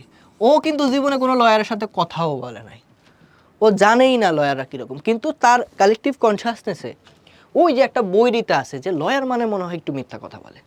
এই যে এগুলা সমাজ তাকে ইনজেক্ট করছে, সে একটা শ্রেণীর প্রতি অকারণেই বৈরী মনোভাব দেখাচ্ছে, ঠিক আছে। আবার আরেকটা শ্রেণী, একটু ডাক্তার নিয়ে আমরা কথা বলছি, যে ডাক্তারকে তো সবাই পিটাইতে চায়, ঠিক কেন? অকারণেই একটা বৈরী মনোভাব এখানে তৈরি হচ্ছে। শিক্ষকদের ব্যাপারেও দেখা যাচ্ছে যে আবার বিভিন্ন পার্টির মনোভাব দূরত্ব আছে, আপনার কি বলে, বৈরিতা আছে। এটা খুব স্বাভাবিক, প্রত্যেকটা শ্রেণীর আরেকটা শ্রেণীর প্রতি বৈরিতা থাকবে। যেমন ধনী, তারপর গরিব, একটা বড় কথা আপনাদেরকে বলি, ঢাকা শহরের সব রিক্সাওয়ালা মনে করে যে ঢাকা শহরের জ্যামের অন্যতম গুরুত্বপূর্ণ একটা রিজন, মূল রিজন হচ্ছে প্রাইভেট কার। আচ্ছা, এবার ঢাকা শহরের প্রাইভেট কার মালিকদেরকে আপনি জিজ্ঞেস করেন যে ঢাকা শহরের জ্যামগুলোর মূল কাহিনী কি, আপনি দেখবেন ওরা বলবে সব নষ্টের গোড়া হয়েছে রিক্সা। তাইলে কি এই গরিব মানে এই যে শ্রেণী, এরা মনে করতেছে সব প্রবলেমের মূল হইলো এরা, আর এই শ্রেণী মনে করতেছে সব প্রবলেমের মূল হলো ওরা। শ্রেণীর মধ্যে একটা বৈরিতার অনুভূতি থাকবে। তারা মনে করে যে অপর শ্রেণীটা যদি না থাকতো তাহলে আমি খুব ভালো থাকতাম। এরা থাকবে, পৃথিবী যতদিন থাকবে এই যে শ্রেণীর মধ্যে বৈরিতার অনুভূতি এটা আজীবন চলতে থাকবে। তো যাই হোক, এটা আমরা একটা আলোচনা করলাম এই জায়গায়, সেগুলা খুব বেশি এগুলাকে কেউ পার্সোনালি নেওয়ার কিছু নাই, জাস্ট প্রেক্ষাপটগুলা বর্ণনা করার জন্য বললাম। এবার আসি স্তরবিন্যাস। স্তরবিন্যাস থেকে আমরা দেখলাম শ্রেণী। শ্রেণী যদি থাকে তাহলে এখানে পদমর্যাদাও থাকবে, এক একটা সেকশন থাকবে, সেটার উপর মানুষের স্ট্যাটাস নির্মিত হবে। এর মধ্যে একে আমরা আসি পদমর্যাদার একটা হচ্ছে সংস্কৃতিমনা। আপনি কালচার কতটুকু প্র্যাকটিস করেন সেটা দিয়ে ডিসাইড হতে পারে যে আপনি কোথায় ইয়ে করবেন। দেখেন, মানুষের অনেক ধরনের পুঁজি বা ক্যাপিটাল থাকে, এটা বলেছেন ম্যাক্স ওয়েবার। ম্যাক্স ওয়েবার বলছেন মানুষের মোটা দাগে 3 ধরনের পুঁজি থাকে। একটা হইল টাকা, মানি, হ্যাঁ, টাকা থাকলে তার সমাজে সম্মান থাকে। আরেকটা হইল শিক্ষা, হ্যাঁ, এডুকেশন। এই এডুকেশনকে সে টাকায় কনভার্ট করতে পারে, বা শিক্ষার কারণেও তার একটা সম্মান বা আদার ইয়ে তৈরি হয়। আরেকটা হইল তার সংস্কৃতি, কালচার বা নেটওয়ার্ক। তো আমি পুরোটাকেই ইয়ে করলাম যে সংস্কৃতি, হ্যাঁ, হ্যাঁ, মানি, পাওয়ার, আরেকটা হচ্ছে যে এডুকেশন। এই জিনিসগুলাকে সে বলতেছে যে এইগুলা দিয়ে মানুষের ইয়ে হয়। তেমনি সংস্কৃতি মনে, আপনি কার সাথে উঠেন বসেন সেটা দিয়েও আপনার কিন্তু পদমর্যাদা নির্মিত হয়। বাংলাদেশে অধিকাংশ মানুষ দেখবেন যে মন্ত্রী, মিনিস্টার, বড় কেউরে দেখলে সবার আগে গিয়ে একটা ছবি তুলে এভাবে রাখে, সেটা ফেসবুকে পোস্ট করে। কারণ কি? এটা একটা স্ট্যাটাস প্রমাণ করে যে আমি কিন্তু অমুকের সাথে মিশি, অমুকের সাথে আমি চলি, আমি অমুকের পথ প্রদর্শন মানে পথকে ইয়ে করি, হ্যাঁ, পথে চলি, এই ধরনের একটা ইয়ে আছে। সো আপনি কোন কালচার মাইন্ডেড, এটা হচ্ছে আপনার মর্যাদার পর্যায়। 2 হচ্ছে আধুনিক মনন, মডার্ন যে মাইন্ডেড, এটাও কিন্তু আপনার স্ট্যাটাসকে ইয়ে করে। 3 হচ্ছে মানবিক গুণ সম্পন্ন, আপনি হিউম্যান কোয়ালিটি কেমন, এটা দিয়েও আপনার স্ট্যাটাস নির্ধারিত হইতে পারে। আর চতুর্থ হইছে দেখেন স্বীকৃত আচার আচরণ, আপনি কোন বিহেভিয়ারের মধ্যে দিয়ে বড় হচ্ছেন, কোন বিহেভ আপনি করতেছেন, সেটাও কিন্তু আপনার স্ট্যাটাসকে নির্দেশ করে। এখানে আমাদেরকে যেটা 2 ধরনের ইয়ে পড়তে হবে, ফার্স্ট পেপার, সেকেন্ড পেপার, সব জায়গায় এটা থেকে অবজেক্টিভ কোয়েশ্চেন আসে। সেটা হইলো মর্যাদা 2 ধরনের। সেটা হইলো, একটা হইলো আরোপিত মর্যাদা, অ্যাসক্রাইবড যেই স্ট্যাটাস। অ্যাসক্রাইবড স্ট্যাটাস কি? এটার উপরে আপনার কোনো হাত নাই, এটার উপরে আপনার কোনোই হাত নাই, এটা আল্লাহ আপনাকে যেভাবে পাঠাইছে সেখানে সেই পাঠানোর উপর ভিত্তি করে আপনার কিছু মর্যাদা ইয়ে হয়। যেমন ব্যক্তির গায়ের রং কালো, বেচারা কি করছে, বেচারা কোনো দোষ নাই, কিন্তু তারপরেও অনেক মানুষ তার সাথে মিশতেছে না, রেসিস্ট যারা তারা মিশতেছে না। চেহারা, কোনো হাত নাই আমাদের। বংশ বা স্ত্রী পুরুষ, জেন্ডার আমার কোনটা হবে না হবে এটা তো আল্লাহ ডিসাইড করছে, কিন্তু তার উপরে কিন্তু বিভিন্ন অসমতা ডিপেন্ড করতেছে। তাহলে এই সব মর্যাদাগুলা, এগুলার উপরে আমাদের কোনো হাত ছিল না বা নাই, এগুলাকে বলা হচ্ছে আরোপিত মর্যাদা। এবং এই মর্যাদাগুলা ডিপেন্ড করতেছে, হ্যাঁ, সেটা কীরকম, ধরেন আরোপিত হয়েছে, আপনি এটার উপরে আপনার কোনো ধরনের হাত নাই, এবং এটা কাইন্ড অফ চেঞ্জও হবে না অনেক ইয়ে না করলে। যেমন তালুকদারের ছেলে অটোমেটিক্যালি তালুকদার হয়ে গেছে, আর তালুকদারের ছেলের এটার উপর কোনো হাত ছিল না।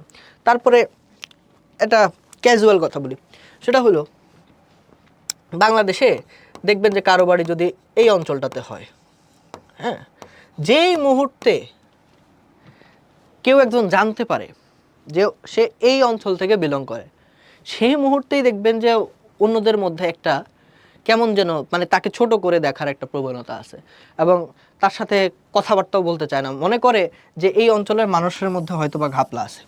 ঠিক আছে, আমি নিজে এই অঞ্চলের মানুষ হওয়ার কারণে জীবনে দেখছি 6 মাস 9 মাস আমার সাথে কথাবার্তা বলছে, জানে আমি খুব ভালো মানুষ, জানে যে আমার সাথে কথা বলতে ভালো লাগে সব কিছুই। তারপরে একদিন করে জিজ্ঞেস করে যে তোমার হোম ডিস্ট্রিক্ট কোথায়, আমি এটা বলি, বলার পরে সে মনে হয় যে আকাশ থেকে পড়লো, এ কী হইলো।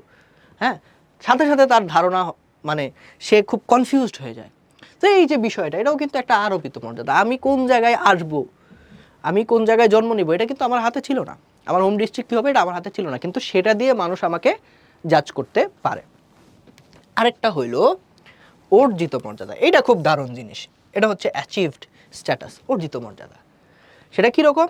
ব্যক্তি যখন তার কাজকর্ম দিয়া, যোগ্যতা দিয়া তার একটা মর্যাদা সে করবে, তখন সেটা হবে অর্জিত মর্যাদা। যেমন আপনি আপনার ব্যবহার দিয়ে মানুষের কাছে এটা প্রমাণ করলেন যে আপনি একটা ভালো মানুষ, এটা আপনার একটা অর্জিত ব্যবস্থা।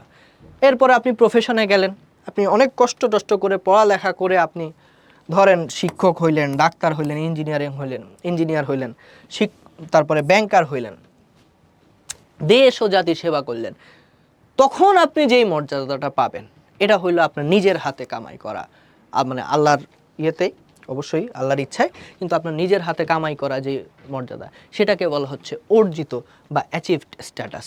তো এইটা হচ্ছে আরোপিত, আপনার কোনো হাত নাই, আর যেটা আপনি অ্যাচিভ করছেন সেটা হচ্ছে অর্জিত। এগুলা থেকে অবজেক্টিভ আসে, তাই আমাদের এগুলা ভালো করে বুঝতে হবে। এবার আমরা একটু দেখব মার্কসের তত্ত্ব। মার্কস 2টা বই লিখছে, মানে 2টা বই তার খুব ফেভারেট, হ্যাঁ, মানে মানুষের মধ্যে অনেক বেশি প্রচলিত। একটা হচ্ছে ডাস ক্যাপিটাল, এখানে উনি ক্যাপিটালের বিভিন্ন জিনিস করছে। এটা হচ্ছে কমিউনিস্ট ম্যানিফেস্টো।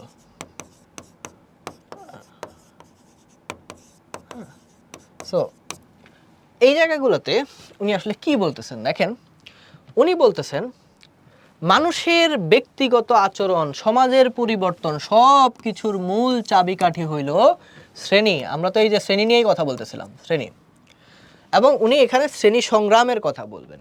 হ্যাঁ, তো এই শ্রেণী সৃষ্টি হয় বিভিন্ন প্রতিষ্ঠানের ব্যক্তিগত পদ্ধতির উপর ভিত্তি করে। তিনি বলতেছেন যে সমাজ 2টি বিপরীত শ্রেণীতে বিভক্ত। তার মতে সমাজ 2টা বিপরীত শ্রেণীতে বিভক্ত, এবং এরা বিপরীত শ্রেণীতে কেন গেছে? 1 নাম্বার, সব কিছুর মূলে মার্কস কি বলছেন? উৎপাদন, মালিকানা, এগুলার উপর ভিত্তি করে। দেখেন, উৎপাদনের সাথে জড়িত নয়। আগে আমরা দেখি একটি শ্রেণী গঠিত হয় তাদের দ্বারা যারা উৎপাদনের সাথে জড়িত নয়, অর্থাৎ শোষক শ্রেণী।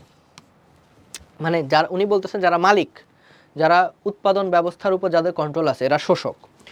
আরেকটা হইল যারা উৎপাদন সম্পর্কের সাথে জড়িত, যারা নিজেরা মাটিতে খাইটা ফসল ফলাচ্ছে, যারা নিজেরা ইয়েতে গিয়ে কাজ করতেছে, শ্রমিক শ্রেণী, তাদেরকে উনি বলতেছেন শোষিত শ্রেণী। তাহলে মার্কসের কথাটা হইল শোষক শ্রেণী হইল যারা মালিক, তারা উৎপাদন ব্যবস্থায় সরাসরি কাজ করে না, কিন্তু এই পুরো ব্যবস্থাটাকে তারা ওন করে। এই কারণে তারা কি করে? উৎপাদন ব্যবস্থায় যারা কাজ করে থাকে তাদেরকে শোষণ করে। এই জন্য 2টা শ্রেণীর কথা উনি বলতেছেন, একটা হচ্ছে শোষক শ্রেণী, আর একটা হচ্ছে শোষিত শ্রেণী। এবং তার মূল কথা হলো এই যে দেখেন, অর্থনৈতিক সম্পদকে কেন্দ্র করে সমাজের শ্রেণীর সৃষ্টি হয়। তাহলে ওনার মেইন কথা, যে কোনো কিছু সমাজ বিবর্তনের কথা যদি মার্কস বলে, সেটাও অর্থনীতিকে কেন্দ্র করে। শ্রেণী সংগ্রামের কথা যদি মার্কস বলে, অর্থনীতিকে কেন্দ্র করে। স্তর বিন্যাসের কথা যদি মার্কস বলে, যেখানেই মার্কস সেখানেই অর্থনীতি। মার্কস তার বিখ্যাত কমিউনিস্ট ম্যানিফেস্টো গ্রন্থে সমাজ কাঠামো 2 ভাগে ভাগ করছেন। একটা হইল মৌল কাঠামো, আরেকটা হইল উপরিকাঠামো। মৌল কাঠামোর উপরে ভিত্তি করে উপরিকাঠামো গড়ে ওঠে। উনি বলতেছেন সমাজের মৌল কাঠামো হইল উৎপাদন ব্যবস্থা। হ্যাঁ, উৎপাদন ব্যবস্থা কেমন সেটার উপর ভিত্তি করে তার উপরিকাঠামো গড়ে উঠবে। উপরিকাঠামো হইতে পারে তার ধর্ম, উপরিকাঠামো হইতে পারে তার পরিবার ব্যবস্থা, সরকার ব্যবস্থা, সব কিছু হচ্ছে মানে উপরিকাঠামো। আর মৌল কাঠামো, মূল জিনিসটা হইল উৎপাদন ব্যবস্থা। যেমন সবচেয়ে সহজ উদাহরণ হচ্ছে বাংলাদেশ একটা কৃষিভিত্তিক সমাজ। এই কৃষিভিত্তিক সমাজের উৎপাদন ব্যবস্থা কৃষির সাথে জড়িত। এই কারণে আপনার দাদা দাদার দাদা অনেকগুলা বিবাহ করেছেন। কারণ কি? কারণ হচ্ছে এই বিবাহের মাধ্যমে তিনি অনেক বেশি সন্তান সন্ততি লাভ করতে পারবেন, এবং অনেক সন্তান সন্ততি লাভ করলে এই যে জমির মালিকানা, মানে জমিতে যে ফসল উৎপাদন করতে হবে, তাহলে তার শ্রমিকের যে ঘাটতি সেটি মিটবে। সো এইটা হচ্ছে আমাদের কালেকটিভ কনসিয়াসের পেছনে হয়তো এই জিনিসগুলা কাজ করে। তো এইটার উপরে আপনার উৎপাদন ব্যবস্থা যদি কৃষি হয়, সমাজে অটোমেটিক্যালি দেখা যাবে পরিবার ব্যবস্থা হবে বর্ধিত পরিবার। সেখানে বহু বিবাহ দেখা যাবে, কারণ পুরুষ তখন চাবে যে আমার আরও বেশি সন্তান হোক, তাহলে এই সন্তানগুলোকে আমি আমার যেই উৎপাদন ব্যবস্থা আছে সেখানে আমি কাজে লাগাইতে পারবো। হ্যাঁ, তার আমার তো লাগবে, তাই না? এই ম্যান পাওয়ার লাগবে। হ্যাঁ, তখন আপনি দেখবেন যে ওই সমাজে কি থাকবে? বর্ধিত পরিবার থাকবে, ওই সমাজে বহুবিবাহ থাকবে, ওই সমাজে মানুষের মধ্যে যেই সোশ্যাল ফেব্রিক, সামাজিক যেই গঠনের যে বিষয়গুলো আছে সেগুলো অনেক শক্তিশালী হবে। আমাদের গ্রাম সমাজে তো তাই হয়। এবার আসেন, আপনার উৎপাদন ব্যবস্থা যদি হয়ে যায়, কীরকম উৎপাদন ব্যবস্থাটা হয়ে গেল? আপনার ধরেন শিল্পভিত্তিক আপনার উৎপাদন ব্যবস্থা হয়ে গেল কেমন? যেখানে শিল্পই সব কিছু, শহরে যেটা হয়ে থাকে। শহরে আপনি আসেন, ওই সমাজে তো আসলে মানুষের কি ওই রকম আমার ম্যান পাওয়ার দরকার নাই। এ কারণে দেখবেন যে পরিবারগুলো একক, এখানে কেউ কারো অত ধারে না, কারণ এখানে শিল্পভিত্তিক। আমি কাজ করব, শ্রমের বিভাজন আছে, আমি কাজ করব টাকা পাবো, কাজ করব টাকা পাবো। সো এই জিনিসটা মার্কস বলতেছেন। আমি এতক্ষণ ধরে যে কথা বলছি এগুলো একটাও আমার কথা না, এগুলো হচ্ছে মার্কসের ফিলোসফি। মার্কস কি বলছে? মার্কস বলতেছে যে উৎপাদন ব্যবস্থার উপর ডিপেন্ড করবে আপনার সমাজের রাজনৈতিক ব্যবস্থা কেমন হবে। এ কারণে উৎপাদন ব্যবস্থা হইল মৌল কাঠামো, আর বাকি যেটার কথা বলছি সেটা উপরিকাঠামো। উৎপাদন ব্যবস্থার উপর ডিপেন্ড করবে আপনার ধর্মের প্রক্রিয়া কেমন হবে, তাহলে উৎপাদন মৌল কাঠামো, ধর্মটা উপরিকাঠামো। উৎপাদন ব্যবস্থার উপর ডিপেন্ড করবে আপনি কি খাবেন, আপনার খাদ্যাভ্যাস কেমন হবে, আপনার পোশাক কেমন হবে, তাইলে উৎপাদন আমার মৌল কাঠামো, আর বাকি যেটা আমি বলছি সেটা উপরিকাঠামো। মার্কসের সব কথা শেষ হইল যে সব কিছু উৎপাদন ব্যবস্থা অর্থাৎ সম্পদ এগুলোর উপর ডিপেন্ড করে, অর্থাৎ অর্থনীতির উপর ডিপেন্ড করে। তাইলে দেখেন মার্কসের ধারণা থেকে যে বিষয়গুলো স্পষ্ট হয়, শ্রেণী সম্পর্কের মূলে রয়েছে অর্থনৈতিক উৎপাদন। অবজেক্টিভের জন্য মুখস্থ করে গিলে খাইয়ে ফেলবেন একদম। শ্রেণী সমাজের মূলে আছে শোষণ। বলতেছে যে এই যে শ্রেণী তৈরি হয়েছে, কারণ যারা শোষক শ্রেণী, হ্যাঁ, সে আরও খালি টাকা চায় টাকা চায় টাকা চায়। এ কারণে সে কি করে, যেই শোষিত শ্রেণী আছে তাদেরকে শোষণ করতে থাকে।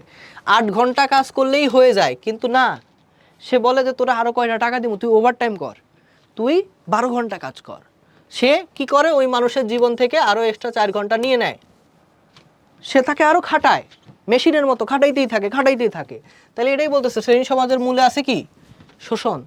এবং ওই মানুষটা খাটে, চিন্তা করে যে আমি যদি 4 ঘন্টা ঘুম কম যায়, কাজ বেশি করে, আমি তো টাকা পাচ্ছি, ঠিক আছে, তার মেন্টালিটির ভিতরে এটা ঢুকে যায়, কিন্তু দিন শেষে সে আসলে শোষিত হচ্ছে।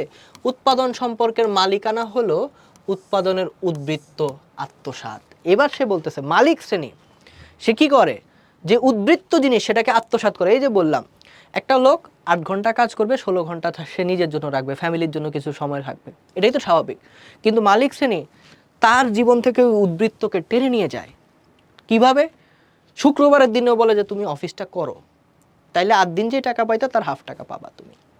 হ্যাঁ, এই যে এক্সট্রা করো এক্সট্রা করো, এই যে উৎপাদনের উদ্বৃত্তকে সে আত্মসাৎ করার চেষ্টা করে। এমনি মুনাফা তো আছেই। ধরেন 500 কোটি টাকার কোম্পানি, শ্রমিক কয় টাকা পায়? বেতন টেতন দিয়ে সব দিয়ে হয়তো 5 কোটি টাকা। তাহলে এই যে এক্সট্রা যে জিনিসটা সেটা আত্মসাৎ করে কে? মালিক শ্রমিক, মালিক সমাজ। এটাই বলতেছেন মার্কস, যে সব কিছুর মূলে আছে কি, এই যে আমাদের উৎপাদন। এবং যারা মালিকানা যার কাছে থাকে সে কি করে, এক্সট্রা যেটা উৎপন্ন হয় সেটাকে সে আত্মসাৎ করে।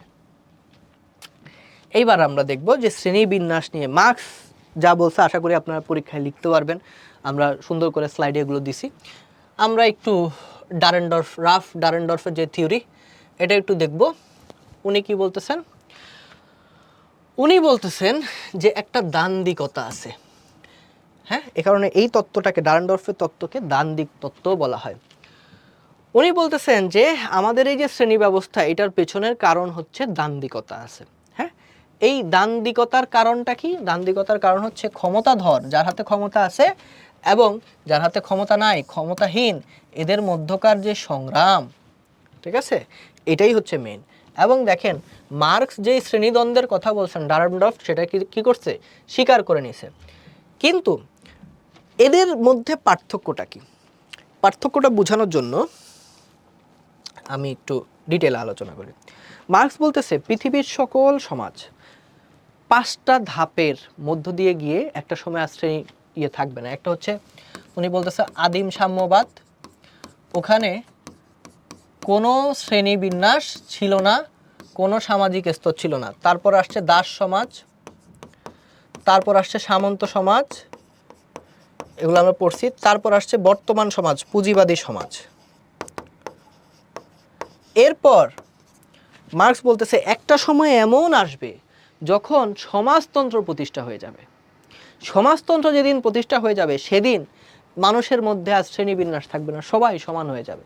যদিও আমরা রাশিয়ায় সমাজতন্ত্র প্রতিষ্ঠা হইতে দেখছি, কিন্তু সেখানেও শ্রেণী ছিল, এখনো আছে।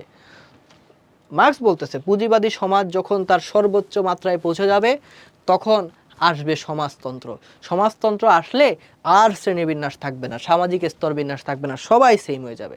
এটা মার্কসের একটা কল্পনা।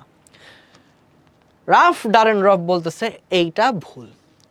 এতদিন পর্যন্ত মার্কস যেটা বলছে সেটার সাথে ছিলাম, কিন্তু এখন মার্কস যেটা বলছে সেটার সাথে নাই। মানে দেখেন এতদিন পর্যন্ত শ্রেণীদ্বন্দ্বের কথা বলছে মার্কস, এটার সাথে ডারেনডর্ফ আছে, বলছে যে হ্যাঁ প্রত্যেকটা সমাজে যদি একাধিক শ্রেণী থাকে তাইলে এদের মধ্যে দ্বন্দ্ব হবে। ডাক্তার যদি একটা শ্রেণী হয়, পেশেন্ট যদি আরেকটা শ্রেণী হয়, এদের মধ্যে দ্বন্দ্ব হবেই। হ্যাঁ, মার্কস বলতেছে যেদিন সমাজতন্ত্র কায়েম হয়ে যাবে সেই দিন আর এদের মধ্যে কোনো দ্বন্দ্ব হবে না। ডারেনডর্ফ বলতেছে না, সরি, উনি বলতেছেন এই যে দেখেন মার্কস বলছে একটা পর্যায়ে গিয়ে এটা থাকবে না, কিন্তু ডারেনডর্ফ বলছে যতদিন সমাজ থাকবে, যেখানে সমাজ থাকবে, যদি সমাজ থাকে দ্বন্দ্ব থাকবে। তাহলে এদের মূল পার্থক্য হচ্ছে এই জায়গাটাতে। মার্কস বলছে একটা টাইমে গিয়ে দ্বন্দ্ব থাকবে না, ডারেনডর্ফ বলতেছে না, এটা থাকবেই।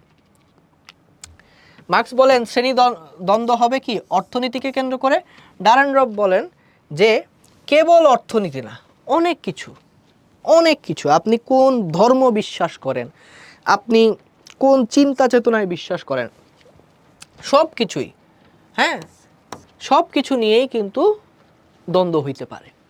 তাহলে মার্কস আর ডারেনডর্ফের তত্ত্বের মধ্যে যদি পার্থক্য আমাদেরকে করতে বলে, আশা করি আমরা করতে পারবো। একজন বলছে একটা পর্যায়ে গিয়ে দ্বন্দ্ব থাকবে না, ডারেনডর্ফ বলতেছে আজীবন থাকবে।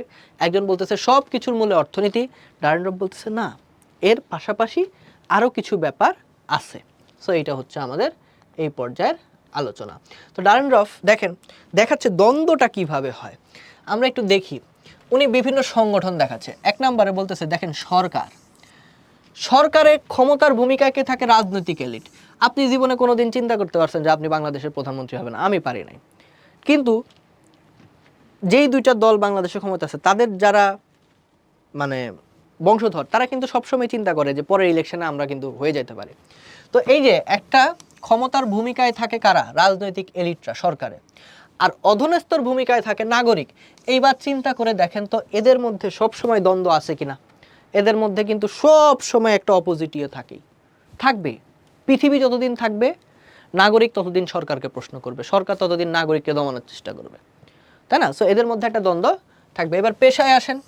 পেশার ক্ষেত্রে একজন হয়েছে ব্যবস্থাপক, এমডি। সে চায় আমার কর্মী সপ্তাহে 7 দিন কাজ করুক আর আমি থাইল্যান্ডে ঘুরতে চাই। কর্মীর কথা হইল না, আমরা তো এই রকম করে নিজের জীবন বিসর্জন দিয়ে কাজ করতে চাই না, আমার সপ্তাহে 2 দিন ছুটি লাগবে। দ্বন্দ্ব আজীবন থাকবে। 3 নাম্বার আসেন সংঘ। ধরেন গির্জার মধ্যে পোপ, সে চাবে যে তার কথাই সবসময় উপরে থাকুক। সাধারণ সদস্যরা চাবে যে না, এই জিনিসগুলা আরো ওপেন হোক। বিশ্ববিদ্যালয়ে আসেন উপাচার্যের একটা চিন্তা ভাবনা থাকে, সে একভাবে কাজ করতে চায়, ছাত্রদের চিন্তা ভাবনা আরেক হবে। এদের মধ্যে সবসময় কি থাকবে? দ্বন্দ্ব থাকবে। কিন্তু তারপরেও দেখেন এই দ্বন্দ্বগুলো থাকার পরেও তারা কিন্তু কি করে? কো এক্সিস্ট করে, একসাথে মিলেমিশে থাকা লাগে। মিলেমিশে মানে কি, একটা সমাজে তারা দুইটাই থাকতেছে, দ্বন্দ্ব থাকবে, সেই দ্বন্দ্বের উপর ভিত্তি করে সমাজের পরিবর্তন হইতে পারে, শ্রেণীর সংগ্রাম হইতে পারে, কিন্তু তারা একসাথেই থাকবে। এরপরে আমরা যে তত্ত্বগুলো দেখব সেগুলোকে বলা হয় ক্রিয়াবাদী তত্ত্ব। ক্রিয়াবাদের ইংলিশ হচ্ছে ফাংশনালিজম। ফাংশনালিজম জিনিসটা কি আগে আপনাদেরকে বুঝাই। ক্রিয়াবাদী যারা তাত্ত্বিক আছেন ওনারা মনে করেন সমাজে সেই জিনিসগুলাই টিকে থাকে যেই জিনিসগুলোর কাজ আছে সমাজে। কোনো কিছু সমাজে এই কারণে মানে বেহুদা টিকে নাই। সমাজে প্রত্যেকটা জিনিসের আলাদা আলাদা কাজ আছে, ফাংশন আছে, এই কারণেই প্রত্যেকটা জিনিস টিকে আছে। আমাদের সমাজে বিবাহ ব্যবস্থা কাজ করে কারণ বিবাহ ব্যবস্থার একটা ফাংশন আছে। যদি এটার ফাংশন না থাকে তখন বিবাহ ব্যবস্থা ওইভাবে কাজ করবে না। হ্যাঁ, সো এটা হচ্ছে একটা বিষয়। ওনারা চিন্তা করেন যে আমাদের ফুল বডিটা যদি আপনি একটু ধরেন, প্রত্যেকটা অঙ্গ প্রত্যঙ্গের এক একটা কিন্তু কাজ আছে। ইভেন একটা সাধারণ লোম, সেটারও কাজ আছে। তো ক্রিয়াবাদীরা এইভাবে চিন্তা করে, দেখেন মানব দেহে হৃৎপিণ্ড, মস্তিষ্ক, পাকস্থলী, অন্যান্য অঙ্গের সুনির্দিষ্ট কাজ আছে। সমাজে প্রত্যেকটা প্রতিষ্ঠানের এরকম কাজ আছে, তারা বিশ্বাস করে। আইন আদালতের কাজ আছে দেখেই তো আইন আদালত আছে সমাজে। আমার এই যে ক্লাসটা আমি নিচ্ছি, এটার কোনো না কোনো উপযোগ আছে, কেউ না কেউ এটা দিয়ে উপকৃত হবে, এই কারণেই তো ক্লাসটা নেওয়া। অর্থাৎ প্রত্যেকটা জিনিস যেগুলো সমাজে আছে, প্রত্যেকটা প্রতিষ্ঠান যেগুলো সমাজে আছে, সেগুলোর নির্দিষ্ট কাজ আছে বলে এই তাত্ত্বিকরা বিশ্বাস করে থাকেন। তো ডেভিস ও মুর ওনারা যেটা বলতেছেন যে সমাজে কেন আসলে স্তরবিন্যাস হয়, কারণ প্রত্যেকটা স্তরের দরকার আছে। সমাজে কেন শিক্ষক থাকতে হবে, আবার ডাক্তার থাকতে হবে, কারণ সবার আলাদা আলাদা কাজ আছে। সবার ডিভিশন অফ লেবার সেম না। শিক্ষক পড়াবে, ডাক্তার রোগী দেখবে, আইনজীবী কারো পক্ষ হয়ে আইন লড়বে। সবার ডিফারেন্ট ডিফারেন্ট কাজ আছে বইলাই প্রত্যেকটা পেশা টিকে আছে। তো এটাই হচ্ছে তাদের কথা। এই হচ্ছে তাদের আলাপ ডেভিস এবং মুরের। কিংসলে ডেভিস এবং উইলবার্ট ই মুর এই কথা বলছেন। তো আমরা একটু দেখি, ওনারা বলতেছেন নির্দিষ্ট অবস্থানগুলো ক্রিয়াগতভাবে অন্যান্য অবস্থানগুলো থেকে গুরুত্বপূর্ণ এবং এগুলো পূরণের জন্য কিছু দক্ষতা দরকার। মানে প্রত্যেকটা অবস্থানের জন্য আলাদা আলাদা দক্ষতা দরকার আছে। আমি একটু কথাবার্তা বলতে পারি, একটু পড়াইতে পারি, এই কারণে আমি এই অবস্থানে পড়াচ্ছি। আমাকে যদি এখন কেউ বলে যে তুমি পুলিশ হয়ে চোর ধরো, আমি পারবো না, কারণ ওই দক্ষতা আমার নাই। প্রত্যেকের আলাদা আলাদা দক্ষতা লাগবে। একমাত্র সীমিত সংখ্যক মানুষ সমাজে মেধা সম্পন্ন এবং ওই সকল নির্দিষ্ট অবস্থানের জন্য গুরুত্বপূর্ণ। তাহলে মেধার ভিত্তিতে কিছু কিছু মানুষ থাকবে, আবার কিছু মানুষ শুধু শ্রম দিবে। এটাই বলতেছে যে সবার আলাদা আলাদা কাজ থাকবে। ওই সকল ব্যক্তি মেধা থেকে দক্ষতায় ও অবস্থানও একটি নির্দিষ্ট সময় ধরে প্রশিক্ষণের মাধ্যমে পেয়ে থাকে। অর্থাৎ এই যে যেই অবস্থানে গেছে, সে একটা নির্দিষ্ট সময় ধরে ওই প্রশিক্ষণ পাইছে দেখে ওখানে গেছে, বা সে ওই কাজটা শিখছে। সেখানে সে ইনভেস্ট করছে। যে ইট ভাঙে সেও কিন্তু একটা দীর্ঘ সময় এই কাজটাই শিখছে যে কিভাবে এফিশিয়েন্টলি এটা করা যায়। প্রশিক্ষণের মাধ্যমে মেধায় পরিবর্তন ওই সকল ব্যক্তির ভবিষ্যতের সুযোগ সুবিধার পথ খুলে দেয়। মানে কি, আপনি যদি বেশি বেশি প্র্যাকটিস করে নতুন কিছু শিখেন, মেধায় পরিবর্তন আনেন, তাহলে আপনার সামনে নতুন একটা অপরচুনিটি আসবে। যেমন আমি পড়াইতে পারি, কিন্তু এই যে ভিডিওটা রেকর্ড করা, এই ভিডিওটা রেকর্ড করে এডিট করে আপলোড দেওয়া, এই জিনিসগুলো তো আমি পারবো না। কিন্তু আমি যদি এটা শিখে ফেলি, ভিডিও এডিটিংটা যদি আমি শিখে ফেলি, তাহলে এটা আমাকে নতুন অপরচুনিটির দিকে নিয়ে যাবে। যাই হোক, এগুলো ওনারা আলোচনা করার বলছেন যে প্রত্যেকটা সমাজেই মানুষের যোগ্যতা, মেধা এগুলো আসলে সীমিত। এগুলাকে কাজে লাগায়া আস্তে আস্তে আস্তে মানুষ তার যে পজিশনটাকে থ্রাইভ করে, সে উপরের দিকে যায়। এবং এই কারণেই সমাজে কি হয়, মানে এই অবস্থানগুলো, এই স্ট্র্যাটিফিকেশনগুলো থাকে। আচ্ছা, এরপরে যে তত্ত্বটা, এটাও ক্রিয়াবাদী তত্ত্বের একটা অংশ, যেটাকে পার্সনসের তত্ত্ব বলা হচ্ছে।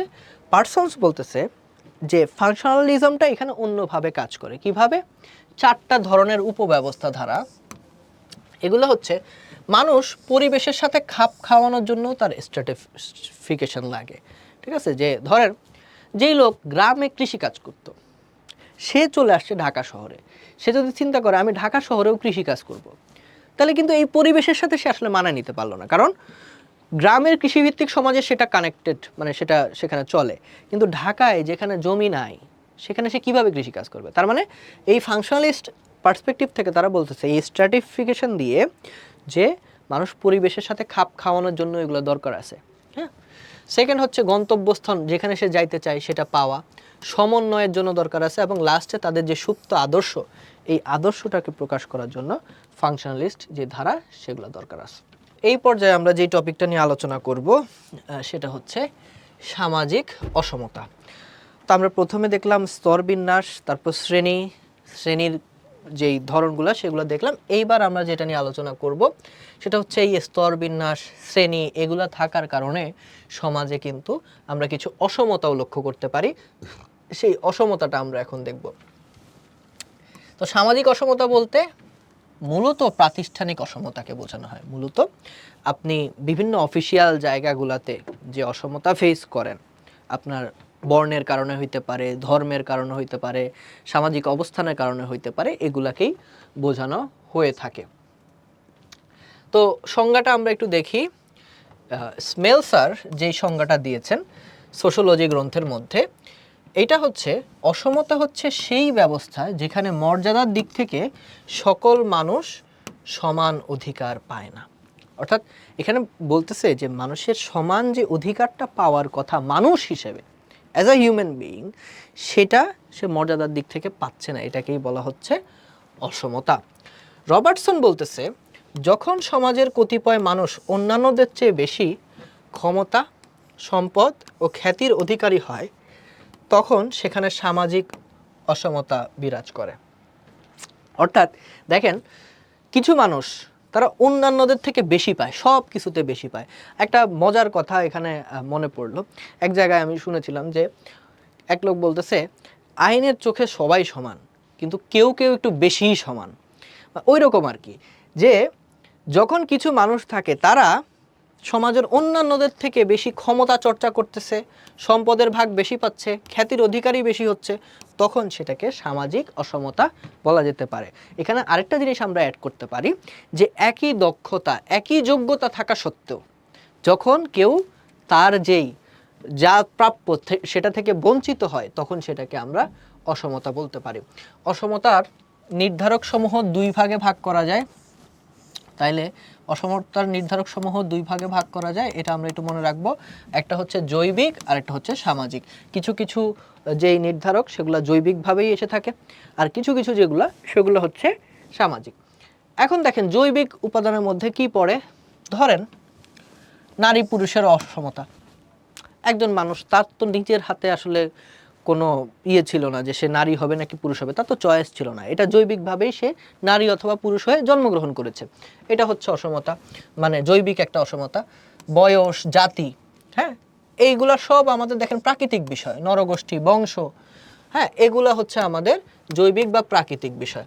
আর সামাজিক উপাদানের ভিতর কি আছে, এগুলা গুরুত্বপূর্ণ। সামাজিক শ্রেণী, ক্ষমতা, মর্যাদা, ভূমিকা ইত্যাদি উপাদান হচ্ছে সামাজিকের ভিতর পড়ে।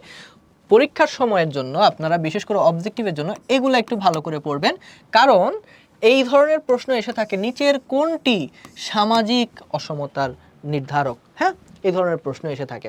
তো দেখেন জৈবিক উপাদান মানুষের মধ্যে এমনিই আসে, এগুলা মানুষ ইচ্ছা করলেও বাদ দিতে পারে না। এবং মানুষ কিছু কিছু ক্ষেত্রে আসলে ইচ্ছা করে, কিন্তু সেটা আসলে বাদ দিতে পারে না। কীরকম? একজন ভদ্রলোক আমার খুবই ফেভারিট ছিলেন, তার নাম হচ্ছে মাইকেল জ্যাকসন। মাইকেল জ্যাকসন জীবনে অনেকবার প্লাস্টিক সার্জারি করে, মানে খুব অসুস্থ প্রবণ হয়ে গেছিলেন একটা লোক। সেটা হচ্ছে এতবার উনি প্লাস্টিক সার্জারি করছে কেন? কারণ তার চামড়ার রং ছিল কালো, এটা তার ভাল লাগতো না। সে ফর্সা হওয়ার জন্য জীবনে এত বেশিবার প্লাস্টিক সার্জারি করছে, অল্প বয়সে সে এইটার সাইড এফেক্টে কিন্তু মারাও গেছে। সো এই যে বিষয়গুলো, এগুলা মানুষের আসলে হাত থাকে না, মানুষ ইচ্ছা করলেও বদলাইতে পারে না। আবার যদি বেশি বদলানোর চেষ্টা করে তখন তার নিজের ক্ষতিই হয়। তো বিষয়টা হচ্ছে এগুলার কারণে যদি সে অসমতার শিকার হয়ে থাকে, তখন সেগুলোকে আমরা বলবো জৈবিক বা প্রাকৃতিক উপাদান। এবার আসি সামাজিক অসমতার মধ্যে কোন কোনগুলো আমাদের একটু বেশি ভালো করে পড়তে হবে, বিশেষ করে সিকিউ এর জন্য এখান থেকে প্রশ্ন এসে থাকে। তো আমরা একটু দেখব। একটা হচ্ছে লৈঙ্গিক অসমতা, মানুষের যেই জেন্ডারের উপর বেস করে, সে কি মেল না ফিমেল, এটার উপর ভিত্তি করে অসমতা হয়ে থাকে। তো সেটাকে আমরা একটা প্রকারভেদ বলতে পারি। আর এটা হচ্ছে বয়স ভিত্তিক অসমতা, বুদ্ধিভিত্তিক অসমতা, একটা হচ্ছে রেশিয়াল, এইটাও একটু ভালো করে পড়বেন কারণ এগুলা থেকে সিকিউ আসবে। এইটা হ্যাঁ, রেশিয়াল গায়ের রঙের জন্য, তারপরে তার উচ্চতার জন্য, বা হচ্ছে সে কোন জনগোষ্ঠীর, হ্যাঁ সেটার উপরে তারপর ভিত্তি করে যদি তার উপর অসমতা করা হয়। ডিভিশন অফ লেবারের অসমতা, শ্রেণীভেদ অসমতা, ক্লাস, এটাও একটু দেখবেন সিকিউ আসে। তারপর পাওয়ার বেসড ইনইকুয়ালিটি হইতে পারে, ক্ষমতার কাঠামো সে কোন জায়গায় আছে সেটার উপর ভিত্তি করেও তার উপরে অসমতা চাপিয়ে দেওয়া যেতে পারে। এবার আমরা যেটা পড়ব, এখান থেকে সিকিউ আসবে, এখান থেকে অবজেক্টিভ আসবে। তিনটে স্টারের একটা টপিক আমরা এখন পড়ব যেটাকে বলা হয় জেন্ডার। এইটা ল্যাটিন শব্দ জেনাস থেকে আসছে, অবজেক্টিভের জন্য দাগ দেন, ইম্পর্টেন্ট। জেন্ডার একটা পারিভাষিক শব্দ, হ্যাঁ এটা একটু দাগ দিবেন। এটার অর্থ হচ্ছে ধরন, প্রকার ইত্যাদি। দার্শনিক প্রোটাগোরাস উনি প্রথম পুরুষালী মেলি ক্লিব এই তিনটা জিনিস বোঝানোর জন্য জেন্ডার শব্দটা ব্যবহার করছে। আমরা ইংলিশেও যখন জেন্ডার পড়ি তখন কিন্তু এই পুরুষ নারী ক্লিব উভলিঙ্গ এগুলা বোঝানোর জন্যই আমরা মোটামুটি জেন্ডারটা পড়ে থাকি। এটা প্রোটাগোরাস সবার আগে ব্যবহার করছে, এটা মনে রাখবো। জিনাস শব্দ থেকে আসছে, এটা একটা ল্যাটিন শব্দ, এগুলো মনে রাখবো। এখানে কিন্তু বেশ কিছু সিকিউ আমাদের এই ইয়েতে আছে, স্লাইডটাতে আছে। এবার আসি, তো জেন্ডার কেন ইম্পর্টেন্ট? জেন্ডার হচ্ছে একটা সামাজিক নির্মাণ। এই যে অনেকেই বলে থাকেন যে এটা জৈবিক, কিন্তু সামাজিক যারা গবেষণা করেন তারা বলে থাকেন জেন্ডার হচ্ছে একটা সামাজিক নির্মাণ। এবং এই জেন্ডার বেসড যে অসমতাগুলো আছে এগুলা মূলত সমাজ থেকেই উদ্ভূত হয়ে থাকে। মূলত এই যে জেন্ডার বেসড অসমতা, এই অসমতাকে ডিল করার জন্য এই সমাজে একটা আইডিয়া কনসেপ্ট আসছে যেটার নাম হচ্ছে ফেমিনিজম বা নারীবাদ। আমরা এখন নারীবাদ পড়ব, নারীবাদের কয়েকটা ধারা আমরা পড়ব। মূলত পৃথিবীতে নারীবাদের অনেকগুলো ধারা আছে, সে নারীবাদের কয়েকটা ধারা আমরা আলোচনা করব। প্রথমেই যেটা আলোচনা করব সেটা হচ্ছে উত্তরাধুনিক নারীবাদ। ওনারা কি বলেন? ওনারা বলেন যে পৃথিবীর কোনো কিছুই আসলে চিরন্তন না, পৃথিবীর কোনো কিছুই ইউনিভার্সাল না, এটা চেঞ্জ হইতে থাকে, সাবজেক্টিভ একটা বিষয়। জেন্ডারের সাথে তাদের একটা গভীর সম্পর্ক রয়েছে। তারা কি মনে করেন, এটা ইম্পর্টেন্ট, নারী পুরুষের যে সম্পর্ককে জেন্ডার বলে চিহ্নিত করা হয় তা আসলে এক ধরনের সামাজিক নির্মাণ। আমি একটু আগেই বলছি, এটা অবজেক্টিভের জন্য ভালো করে পড়ে ফেলবেন। এটা কেমন নির্মাণ? সামাজিক নির্মাণ। হ্যাঁ, এটা কারা বিশ্বাস করে? এটা বিশ্বাস করে আধুনিক নারীবাদীরা। এবং তারা মনে করেন যে ক্ষমতার উপর ডিপেন্ড করে এই নির্মাণগুলা তৈরি করা হয়। নারী পুরুষের যেই অসমতা, এটার পেছনে এই যে ক্ষমতার চর্চা একটা গুরুত্বপূর্ণ জিনিস। বিশেষ করে প্যাট্রিয়ার্কির কথা তারা বলে থাকেন, প্যাট্রিয়ার্কি বা পুরুষতন্ত্র, যে পুরুষতান্ত্রিক যে ক্ষমতা কাঠামো এটা টিকিয়ে রাখার জন্যই বিভিন্ন ধরনের অসমতা এখানে তৈরি হয়। উদারপন্থী নারীবাদীরা কি বলেন? উদারপন্থী নারীবাদীরা ওনারা কি করেন দেখেন, সমতা ও স্বাধীনতা ভিত্তিক সামাজিক কাঠামোর কথা বলে থাকেন। ঠিক আছে, তো ওনারা কার কার আইডিয়া নেয়? John Locke, Jacques Rousseau, Bentham. ওনারা ওই যখন এনলাইটেনমেন্টের সময়টা হয়, ফরাসি বিপ্লব বা ওই টাইমটার সময়, তারা বিভিন্ন উদারপন্থী চিন্তা দিচ্ছিলেন, চিন্তার জাগরণ তৈরি করছিলেন। সেই জিনিসগুলাকেই কিন্তু উদারপন্থী নারীবাদীরা নিছে, এটাই হচ্ছে তাদের উৎস। হ্যাঁ, তারা আসলে কি করে? তারা মেইন নারীবাদের প্রাথমিক যে শুরুটা এটা তাদের হাত দিয়ে হয়েছে। ওনারা নারীদের ভোটের অধিকারের জন্য কথা বলছেন, বাক স্বাধীনতার জন্য কথা বলছেন, সম্পত্তির অধিকারের কথা বলছেন, অর্থনৈতিক অধিকারের কথা বলছেন, সামাজিক ন্যায় বিচারের কথা বলছেন। আমরা জানি আজ থেকে 150 বছর আগে নারীরা ভোট দিতে পারতো না। তো এই উদারপন্থী নারীবাদীরা তখন হচ্ছে এই যে উদারপন্থার একটা প্রচলন পৃথিবীতে হচ্ছিল, যেটাকে আলোকায়ন বা এনলাইটেনমেন্ট বলা হয়ে থাকে সাহিত্যের ভাষায়, সেই টাইমটাতে ওনারা এই চিন্তাগুলো, যে নারীদের ভোটের অধিকার দিতে হবে, তাদেরকে বাক স্বাধীনতা দিতে হবে, এই জিনিসগুলো নিয়ে তারা আলোচনা করেছেন। এদেরকে বলা হয় উদারপন্থী নারীবাদ। কৃষ্ণাঙ্গ নারীবাদ বা কৃষ্ণ নারীবাদ, এটাকে ইংলিশে বলা হয় ব্ল্যাক ফেমিনিজম। ওনারা কি নিয়ে কাজ করেন?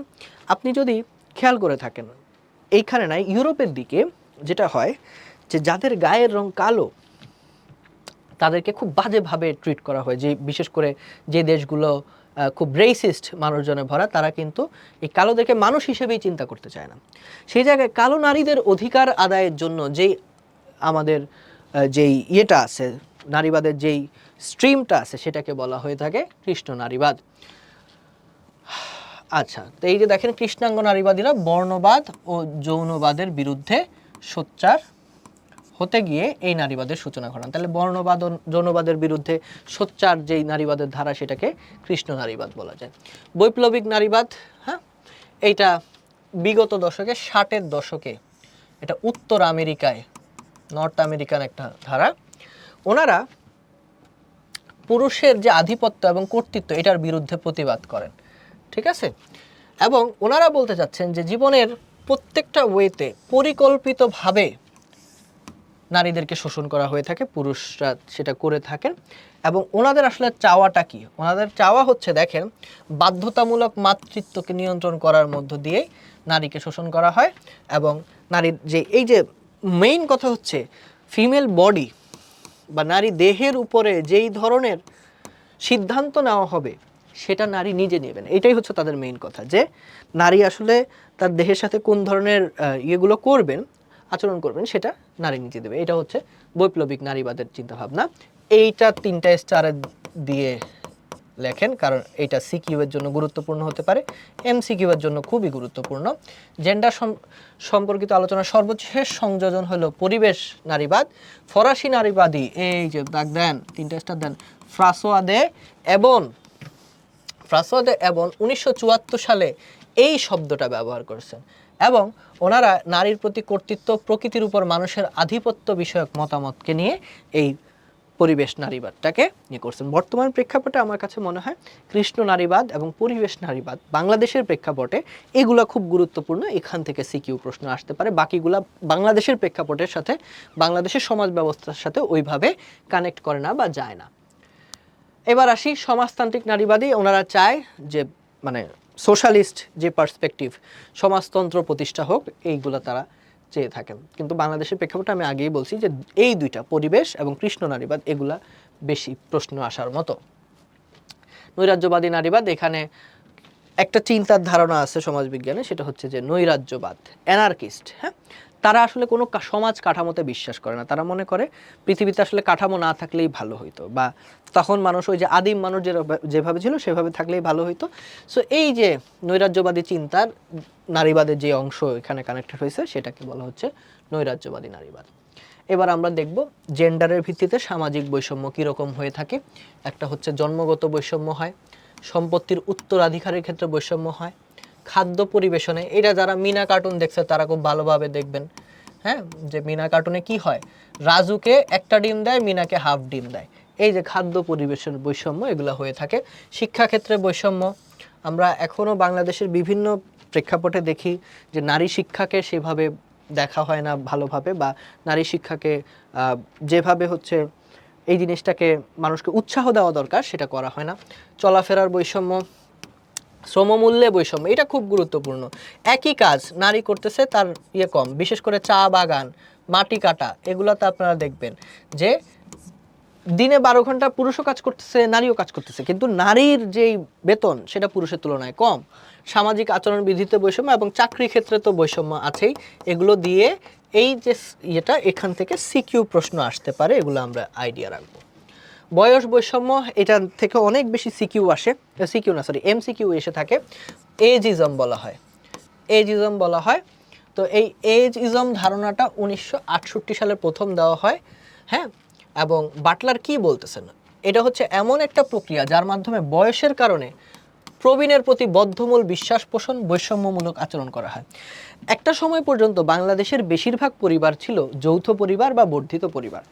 এই পরিবারগুলোতে যারা প্রবীণ বা বৃদ্ধ বা যারা বয়স্ক, তাদেরকে খুব মূল্যায়ন করা হতো, কারণ তাদের অভিজ্ঞতা আছে এবং তাদের টেক কেয়ার করা হতো। কিন্তু শিল্প বিপ্লবের পরে বা নগরায়নের পরে যেটা হয়েছে, যে এই প্রবীণ মানুষগুলা তারা যেহেতু একক পরিবারে চলে আসছেন, তাদের প্রতি এক ধরনের বৈষম্য, তাদেরকে অনেকটা বোঝা হিসেবে দেখার একটা প্রবণতা তৈরি হয়েছে। তাদের সাথে কথা বলার কেউ নাই, তারা যেহেতু কাজকর্ম করতে পারে না, অর্থনৈতিকভাবে তারা যেহেতু কন্ট্রিবিউট করতে পারে না, তাদেরকে এক ধরনের বোঝা হিসেবে চিন্তা করার একটা প্রবণতা কিন্তু মানুষের মধ্যে আসছে। এই বিষয়টাকেই বলা হচ্ছে বয়স বৈষম্য, হ্যাঁ। এবার আসি ক্রিয়াবাদী মতবাদের। আচ্ছা, ওনারা বলতেছে যে বয়স বৈষম্য আসলে কেন তৈরি হচ্ছে? হ্যাঁ, তো ক্রিয়াবাদী আমি যেটা আলোচনা করছিলাম প্রথমে, যে ক্রিয়াবাদীরা চিন্তা করে সমাজের প্রত্যেকটা জিনিসেরই একটা কাজ আছে। এখন যখন কেউ বয়স্ক হয়ে যাচ্ছে, উনি তো আর কন্ট্রিবিউট করতে পারতেছে না, উনি সোসাইটিকে ওইভাবে কিছু দিতে পারতেছে না, বিশেষ করে টাকার যেই কন্ট্রিবিউশনটা, ইকোনমিক কন্ট্রিবিউশনটা করতে পারছে না। তখন হচ্ছে যে এই প্রবীণদের মধ্যে একটা প্রান্তিকীকরণ তৈরি হয়। হ্যাঁ, তো যখন একটা প্রান্তিকীকরণ তৈরি হয়, আর পৃথিবীর নিয়ম তো এরকমই যে একটা সময় আস্তে আস্তে মানুষ তার জায়গা ছেড়ে দিবে, তার চাকরিটা ছেড়ে দিয়ে সেখানে নতুন কাউকে আসার সুযোগ দিবে। যখন ছেড়ে দিচ্ছে তখনই কিন্তু এই সামাজিক ভূমিকা ত্যাগ করে তরুণরা সেই স্থান করতে পারে। এখানে বলা হচ্ছে যে এটাই পৃথিবীর নিয়ম, যে একটা টাইমের পরে মানুষ তার জায়গাটা ত্যাগ করে ফেলবে। কিন্তু সেই প্রবীণকে তো আমার একটু দেখে রাখতে হবে, সেই প্রবীণকে তো ভ্যালিডেটেড ফিল করাইতে হবে। যৌথ পরিবারে প্রবীণদের একটা বড় সময় কাটতো নাতি নাতনিদের সাথে কথা বলে, তাদের সাথে খেলাধুলা করে, কারণ বৃদ্ধ হয়ে গেলে মানুষ অনেকটা ওই শিশুর মতো হয়ে যায়। হ্যাঁ, কিন্তু একক পরিবারে তো সেই সুযোগ নাই। সো এই ফাংশনগুলো না থাকার কারণে প্রবলেম তৈরি হচ্ছে। বয়স বৈষম্যের ভিত্তিতে সামাজিক বৈষম্য আমরা একটু দেখি। বাংলাদেশে প্রায় 1.5 কোটি মানুষ প্রবীণ, এইটা মোট জনসংখ্যার প্রায় 10%, 9.28। হ্যাঁ, এবং প্রবীণদের প্রতি যেই সম্মান শ্রদ্ধা এগুলো তো থাকবেই, এগুলা হয়, কিন্তু আমাদের বর্তমান যে সময়, সেই সময়েও যেহেতু গ্রামীণ আমাদের কিছু আছে, সেগুলার মানে ভ্যালুজ আছে, সেগুলোর কারণে এখনও এই যে আমাদের মধ্যে কর্তব্য পালনের জন্য, তারপরে আদেশ নির্দেশ উপদেশ, তাদের সাথে আমরা কিভাবে চলবো না চলবো, এগুলো নিয়ে বিশাল আলাপ আলোচনা আছে। এবার আমরা একটু দেখি কোথায় কোথায় বয়স বৈষম্য হইতে পারে। প্রথম হচ্ছে ফুড। হ্যাঁ, দেখেন সারা বিশ্বে শিশুর খাদ্য ও পুষ্টি নিয়ে গবেষণা চলতেছে, কিন্তু প্রবীণের ক্ষেত্রে কি করতে হবে সেটা নিয়ে আলাপ নাই। বিয়ে শাদিতে অন্য কোথাও আপনি দেখেন খাবারের মেনুতে যা আইটেম আছে সব হয়েছে কিশোর এবং মানে যুবদের চাহিদা। প্রবীণ আসলে কি খাবে? উনি তো এই হাই কোলেস্টেরল খাইতে পারবে না। উনি তো আমার দাদি, ওনার দাঁতই নাই, উনি মাংস কেমনে খাবে? তো ওনাদের জন্য যে আলাদা একটা মেনু করতে হবে, বা ওনার পুষ্টি চাহিদা, ওনার মানসিক চাহিদা অনুযায়ী যে ওনাকে কিছু প্রোভাইড করতে হবে, এটা নিয়ে পৃথিবীতে অত গবেষণাও নাই। হ্যাঁ, সো এটাই বলছে যে এই খাবারের ক্ষেত্রে তাদের হয়ে থাকে। পোশাক পরিচ্ছদ, ফ্যাশনের জগতে যা আছে হয় শিশুদেরকে নিয়ে, নাইলে আমাদের বয়সী কাদেরকে নিয়ে। প্রবীণদের জন্য দেখবেন সবসময় প্লেন কাপড়, হ্যাঁ, সে সবসময় একই ধাঁচের কাপড় পরতেছে, এইটার কথা বলছে। রোগ ব্যাধি, এটা হচ্ছে সবচেয়ে গুরুত্বপূর্ণ। দেখেন যেহেতু ওই বয়সটাতে মানুষের শরীরে কি হয়, রোগ বাসা বাঁধে, এই কারণে অনেক ক্ষেত্রে বাংলাদেশে তো ওই চিকিৎসা ব্যবস্থাটা অত মানে বাংলাদেশের প্রেক্ষাপটে অত আপনার সুলভ না। সেক্ষেত্রে এই যে প্রবীণদের শারীরিক ও মানসিক রোগ, হ্যাঁ, এগুলা তাদেরকে করার ক্ষেত্রে বেশিরভাগ ক্ষেত্রেই দেখা যায় যে মানুষের এক ধরনের মানে উদাসীনতা আছে। মানুষ তাদেরকে সেই প্রক্রিয়াটার মধ্যে আনতে চায় না। মানসিকতার পরিবর্তন, প্রবীণরা নিজেদেরকে অসহায় এবং অবহেলিত মনে করে, বিশেষ করে একক পরিবারে। কথা বলার কেউ নাই, সারাদিন বাসায় বসে আছে, ছেলেও কাজ করতে গেছে, হ্যাঁ, ছেলের বউও কাজ করতে গেছে, মেয়ে থাকলে মেয়েও দেখা যায় যে নাই, তার সাথে একটু আলাপ আলোচনা করার কেউ নাই, সে নিজেকে বোঝা মনে করতে থাকে। হ্যাঁ, তারপরে এই যে বাধ্যতামূলক অবসর, একটা বয়সের পরে মানুষকে বাধ্যতামূলক অবসরে যাইতে হয়, তখন সে মনে করে যে আমার তো আর কোনো মানে কম্প্যাটিবিলিটি নাই, আমার তো আসলে কন্ট্রিবিউট করার ওইভাবে কোনো জায়গা নাই, সঙ্গী সাথী থাকে না। হ্যাঁ, এগুলা নিয়ে এই যে জীবনের সুখ দুঃখ হাসি কান্না, এগুলা সে কার সাথে আলাপ করবে, কারে পরামর্শ দিবে, ওই পরিমাণ মানুষ দেখা যাচ্ছে থাকে না, পাওয়া যায় না। ডিসিশন মেকিংয়ে তো প্রবীণদেরকে ওইভাবে কানেক্ট করাই হয় না, একদমই। দেখা যাচ্ছে যে বর্তমান সময়ে তাদের ওইভাবে তাদেরকে যে একটা কিছুতে কন্ট্রিবিউট করার জন্য কানেক্ট করা হবে, বয়স বেশি হইলে সেটাও আসলে করা হয় না। তো এখানে আমরা একটু দেখব যে আসলে কি হয়ে থাকে, এটার প্রভাবটা কি, এটা আমরা একটু সিকিউ এর জন্য দেখে রাখতে পারি যে প্রবীণরা যে সামাজিক বৈষম্য যদি সৃষ্টি হয় প্রবীণদের প্রতি, তাহলে কোন কোন প্রভাব হইতে পারে। এখানে দুইটা স্লাইডে এই জিনিসটা আছে। এইবার আমাদেরকে যেটা ইম্পর্টেন্ট জিনিস সেটাতে পড়তে যেতে হবে, সেটা হলো যে সামাজিক নিরাপত্তা। আইএলওর সংজ্ঞাটা একটু দেখে নেবেন। এমন একটা ব্যবস্থা যা বিপন্ন মানুষকে যথোপযুক্ত প্রতিষ্ঠানের মাধ্যমে সমাজ কর্তৃক প্রদান করা হয়।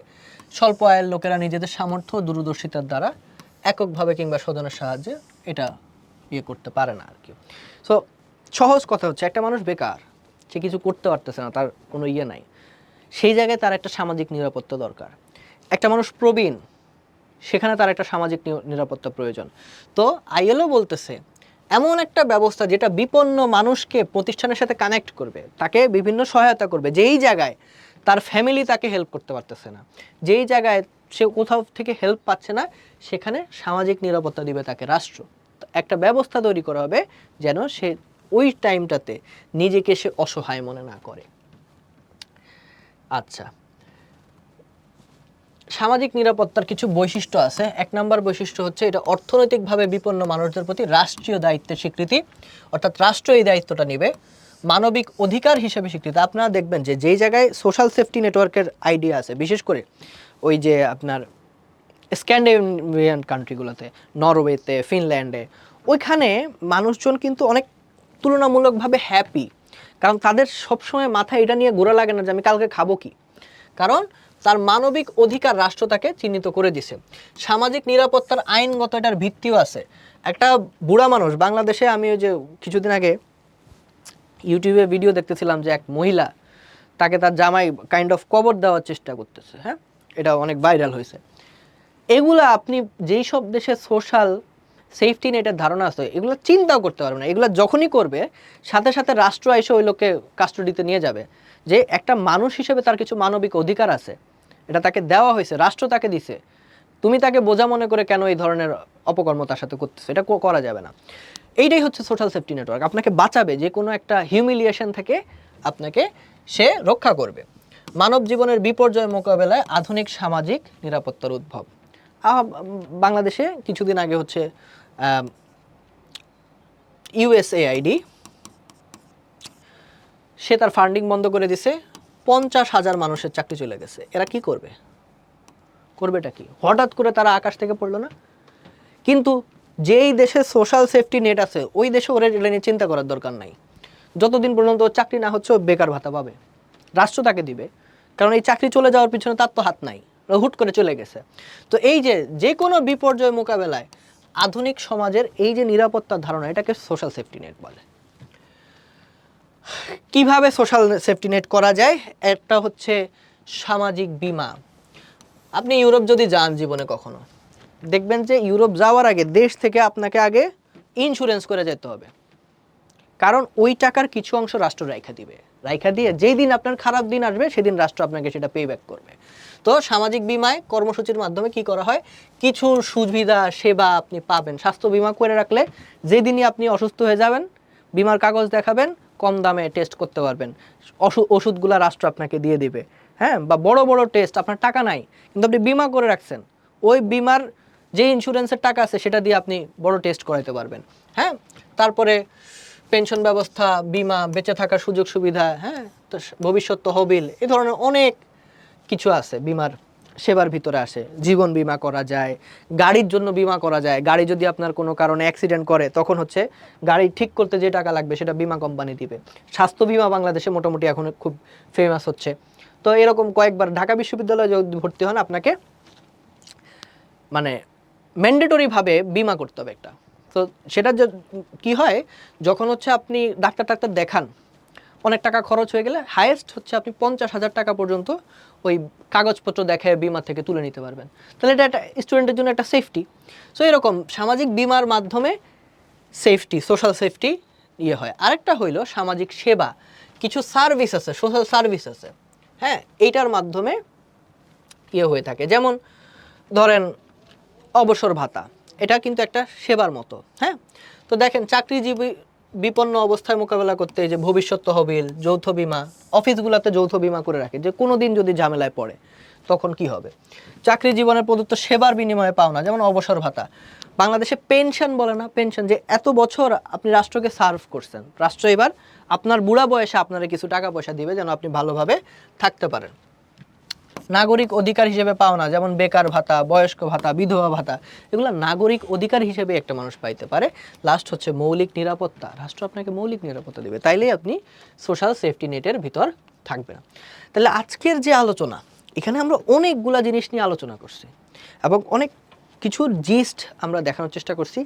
এই চ্যাপ্টারটা বেশ বড় এবং এখানে খুব ইম্পর্ট্যান্ট জিনিসগুলা আলোচিত হয়েছে, ইম্পর্ট্যান্ট বেশ কিছু জিনিস এখানে আছে। তো আশা করি যেগুলা টপিক আলোচনা করছি সেগুলো আপনারা যদি মনোযোগ দিয়ে ক্লাস করে থাকেন তাহলে বোঝার কথা। এবার আমরা একটু কোয়েশ্চেন সলভের দিকে যাব। প্রথমে আমরা বহু নির্বাচনী দেখব। ভূমিদাস সামাজিক স্তরবিন্যাসের কোন প্রকরণের অন্তর্ভুক্ত? দেখেন, ভূমিদাস যদিও বলছে, এইভাবে মানুষকে কনফিউজ করা হয়। আপনি প্রথমেই চিন্তা করবেন এটা মনে হয় দাস প্রথা, কারণ এখানে দাস শব্দটা আছে, কিন্তু এটা হচ্ছে স্টেটের অন্তর্ভুক্ত। তিনটা শ্রেণী পড়াইছি, ভূমিদাস, একটা হইল যাজক, আর একটা হইল ভূমির মালিক যারা। অষ্টাদশ শতাব্দীতে শিল্প বিপ্লব কোথায় হয়েছে? ইংল্যান্ডে হয়েছে। এবং এই শিল্প বিপ্লব হয়েছে দেখেই তো সমাজ বিজ্ঞান নামক একটা জিনিস আমরা পাইছি এবং সেটা আমরা পড়তেছি। এবং এই সমাজ বিজ্ঞান জিনিসটার জনককে অগাস্ট কোত। সামাজিক স্তরবিন্যাসের ধরন কয়টা? এটা সকল বোর্ড 2023-এ আসছে এবং 25-এও আসছে। এটা হচ্ছে 4টা। আমরা পড়ছি যে স্টেট, দাসপ্রথা, তারপরে হচ্ছে আপনার এই কি যেন পড়লাম, স্টেট, দাসপ্রথা, জাতিবর্ণ, এরপরে হচ্ছে পেশা। তো জাতিবর্ণের একটা বৈশিষ্ট্য হচ্ছে, আমরা একটু দেখি জাতিবর্ণের বৈশিষ্ট্য কি। জন্মসূত্রে সদস্যপদ, একই রকম আয়, একই রকম সামাজিক মর্যাদা, এটা হচ্ছে একই রকম সামাজিক মর্যাদা। জাতিবর্ণের ক্ষেত্রে সবাই একই রকম সামাজিক মর্যাদার ভিতর থাকে। কাস্টা শব্দটা আসছে স্প্যানিশ থেকে, একটু আগেই পড়াইছি। হিন্দু সমাজে জাতিবর্ণের ধরন ছিল 4টা: ব্রাহ্মণ, ক্ষত্রিয়, বৈশ্য এবং শূদ্র। একই আয় ও সুযোগ সুবিধা ভোগকারী গোষ্ঠীকে বলা হয়ে থাকে শ্রেণী। দেখেন এই শ্রেণীটা এই মানে তারা একই ধরনের আয় করে, একই ধরনের সুযোগ সুবিধা পায়, হ্যাঁ, সেটাকে বলা হয়ে থাকে শ্রেণী। বয়স্ক ব্যক্তিদের সামাজিক নিরাপত্তায় সরকার কর্তৃক বয়স্ক ভাতা। সামাজিক নিরাপত্তায় বয়স্ক ব্যক্তিদেরকে সরকার কি দিয়ে থাকে? বেকার ভাতা তো দিবে না, পারিবারিক ভাতা বা কাজের বিনিময়ে খাদ্য, তো তারা তো কাজ করতে পারে না, সেক্ষেত্রে তাদেরকে বয়স্ক ভাতা দিতে হবে। অবসর গ্রহণ তত্ত্বটি কার? এই যে অবসর গ্রহণ তত্ত্ব, এটা এক্সামের ভিতরে আলোচিত হয়েছে, এটা কুমিং এবং হেনরির প্রদত্ত। দাসদের ক্ষেত্রে প্রযোজ্য তথ্য হচ্ছে দাসরা মনিবের অধীন, অবশ্যই। জন্মগতভাবে তাদের পেশা নির্ধারিত, রাজনৈতিক অধিকার ছিল না। সো এই যে দাস শ্রেণী, একজন দাসের ছেলে যদি জন্মায় তাহলে কিন্তু সে আজীবনই দাস হয়ে থাকবে, হ্যাঁ। তাহলে এখানে আমার তিনটাই থাকবে। স্টেট প্রথায় সামাজিক শ্রেণী বলতে বোঝায় ভূমি মালিক, অভিজাত শ্রেণী, হ্যাঁ, যাজক শ্রেণী, ভূমিদাস, তিনটাই। এটা তো পড়াইছি এবং এটা অবজেক্টিভের জন্য ভালো করে মাথায় রাখবেন। সমাজে প্রবীণরা অনেক সময় অবহেলার শিকার হন, এর মূল কারণ প্রবীণদের অনুৎপাদনশীলতা, তারা কাজ করতে পারে না, ইকোনমিক্যালি কন্ট্রিবিউট করতে পারে না এবং তাদেরকে অক্ষম বলে মনে করা হয়। ইয়েস, এটা হবে। প্রবীণদের অভিজ্ঞতা ও দক্ষতা বেশি থাকে, কিন্তু দক্ষতা কমে যায়। কর্মদক্ষতা উল্লেখযোগ্য হারে হ্রাস পায়নি, এটা মনে হয় এটা আসছে, এটা হবে উল্লেখযোগ্য হারে হ্রাস পায়। তাহলে এখানে হবে 1 আর 3। গতবার পূজায় উচ্চ বংশের রবিন তার বন্ধু নিম্ন বংশের সাধন কর্মকারকে নিমন্ত্রণ করে বাড়িতে নিয়ে যায়।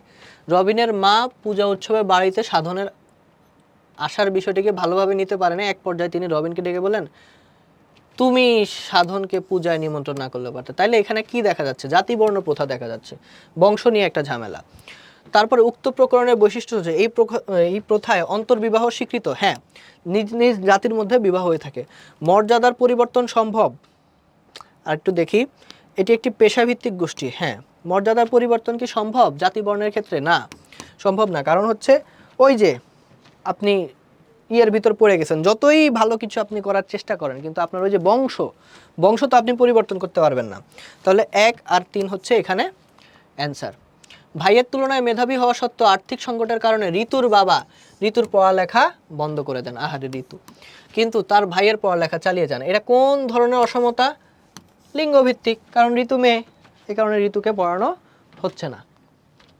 আব্দুর রহিম মিয়া বাজিতপুর গ্রামের বাসিন্দা, ওকে। তাদের গ্রামে বিভিন্ন পেশার মানুষ বাস করে, কেউ চাকরিজীবী, কেউ কৃষিজীবী, কেউ আবার মৎস্যজীবী। ওকে, আব্দুর রহিম মিয়ার গ্রামের সাদৃশ্য রয়েছে কিসের সাথে? সামাজিক স্তর বিন্যাসের সাথে। কেউ চাকরিজীবী, কেউ কৃষিজীবী, কেউ আবার মৎস্যজীবী। উক্ত বৈশিষ্ট্যের ক্ষেত্রে বলা যায় মাত্রায় অভিন্ন, সার্বজনীন ও সামাজিক। আচ্ছা, ইয়ে তো থাকবেই, সার্বজনীন এটা হয়, সামাজিকও হয়। মাত্রায় অভিন্ন যে সামাজিক স্তর বিন্যাস, না এটা মাত্রায় অভিন্ন হবে না, এটা হবে 2 এবং 3।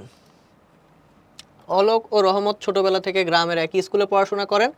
চাকরি করার ইচ্ছা থাকলেও অলোক শেষ পর্যন্ত পৈতৃক পেশা বেছে নিতে বাধ্য হন, তবে রহমত ব্যবসা করে শহরে গাড়ি বাড়ির মালিক হন।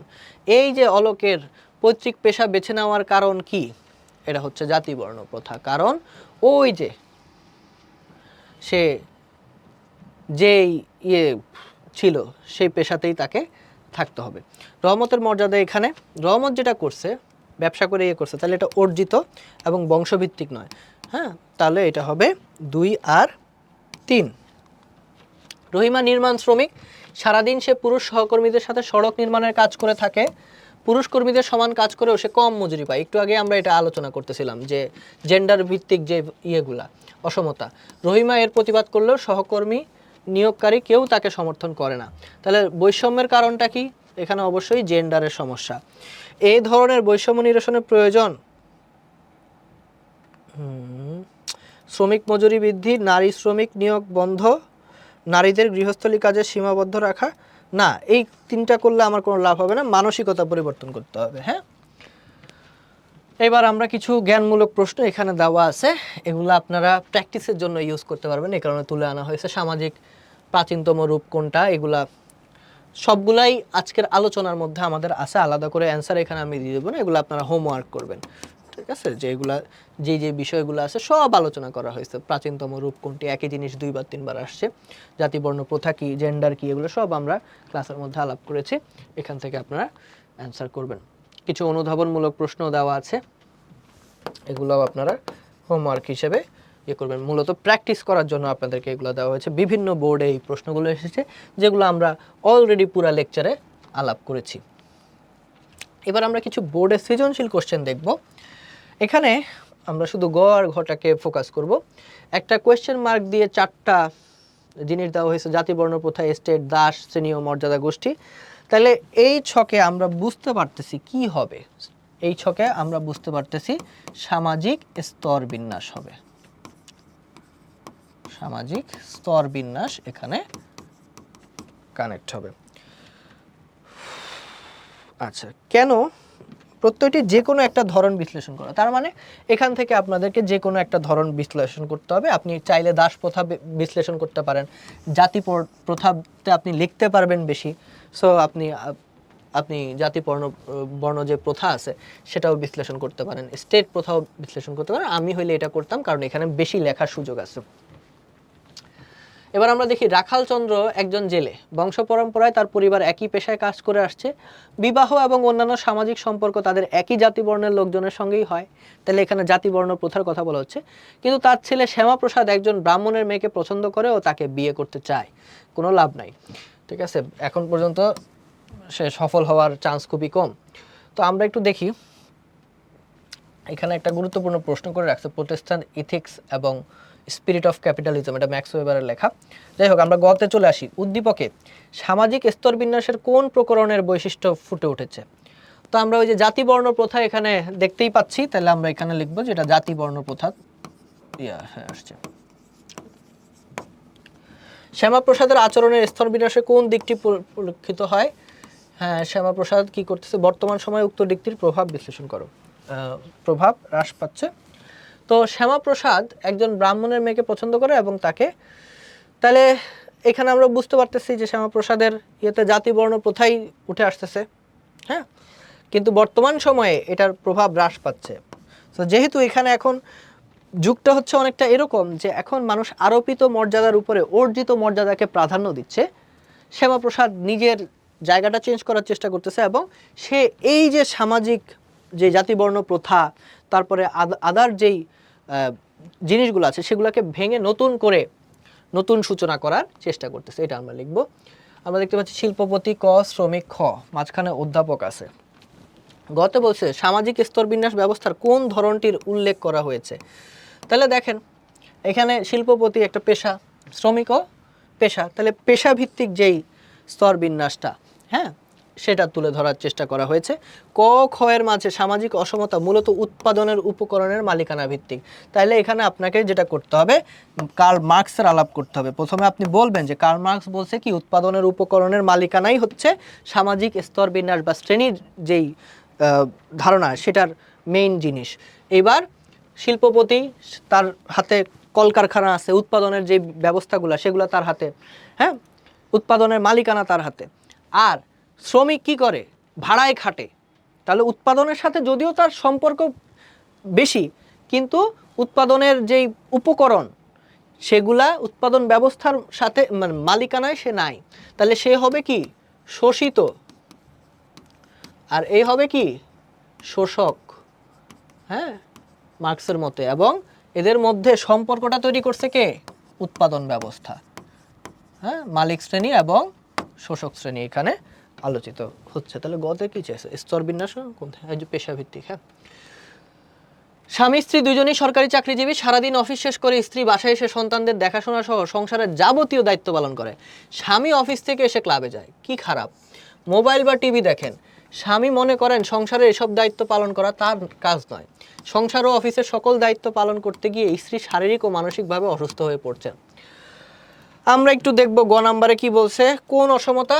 অবশ্যই এটা জেন্ডার ভিত্তিক অসমতা, কারণ স্বামী মনে করতেছে তার কাজ শুধু ইয়ে করা, স্বামী মনে করতেছে তার কাজটা হলো শুধুমাত্র আপনার এটাকে কি বলে অফিস করা, কিন্তু এই যে তার যেই স্ত্রী আছে সে যে এতগুলা কাজ করতেছে এগুলাকে সে ইয়ে দিচ্ছে না, গুরুত্ব দিচ্ছে না। আর ঘতে বলছে উদ্দীপকে উল্লিখিত অবস্থা সমাজ প্রগতির অন্তরায়। এখানে আমাদের নিজেদের মতো করে লিখতে হবে যে এই ধরনের অসমতা যদি থাকে তাহলে সমাজ সামনের দিকে এগিয়ে যাবে না। তো আজকের আলোচনা মোটামুটি আমাদের এই পর্যন্তই ছিল। এখানেই আমরা মোটামুটি এই চ্যাপ্টারের যে গুরুত্বপূর্ণ জিনিস সব কিছু আলোচনা করার চেষ্টা করেছি। অনেকগুলা কোয়েশ্চেন আমরা সলভ করেছি সাবজেক্টিভ অবজেক্টিভ মিলে। আশা করি যেই আলোচনাটা করেছি এটা আপনাদের কাজে লাগবে, এবং আপনাদের যে কোনো সমস্যা এবং রেকমেন্ডেশন যদি থেকে থাকে, যে কোনো সাজেশন যদি থেকে থাকে ক্লাসগুলোর ব্যাপারে, আপনারা অবশ্যই আমাদেরকে জানাবেন। আপনাদের সবার জন্য শুভকামনা জানিয়ে আজকের আলোচনা এখানেই শেষ করছি। আসসালামু আলাইকুম।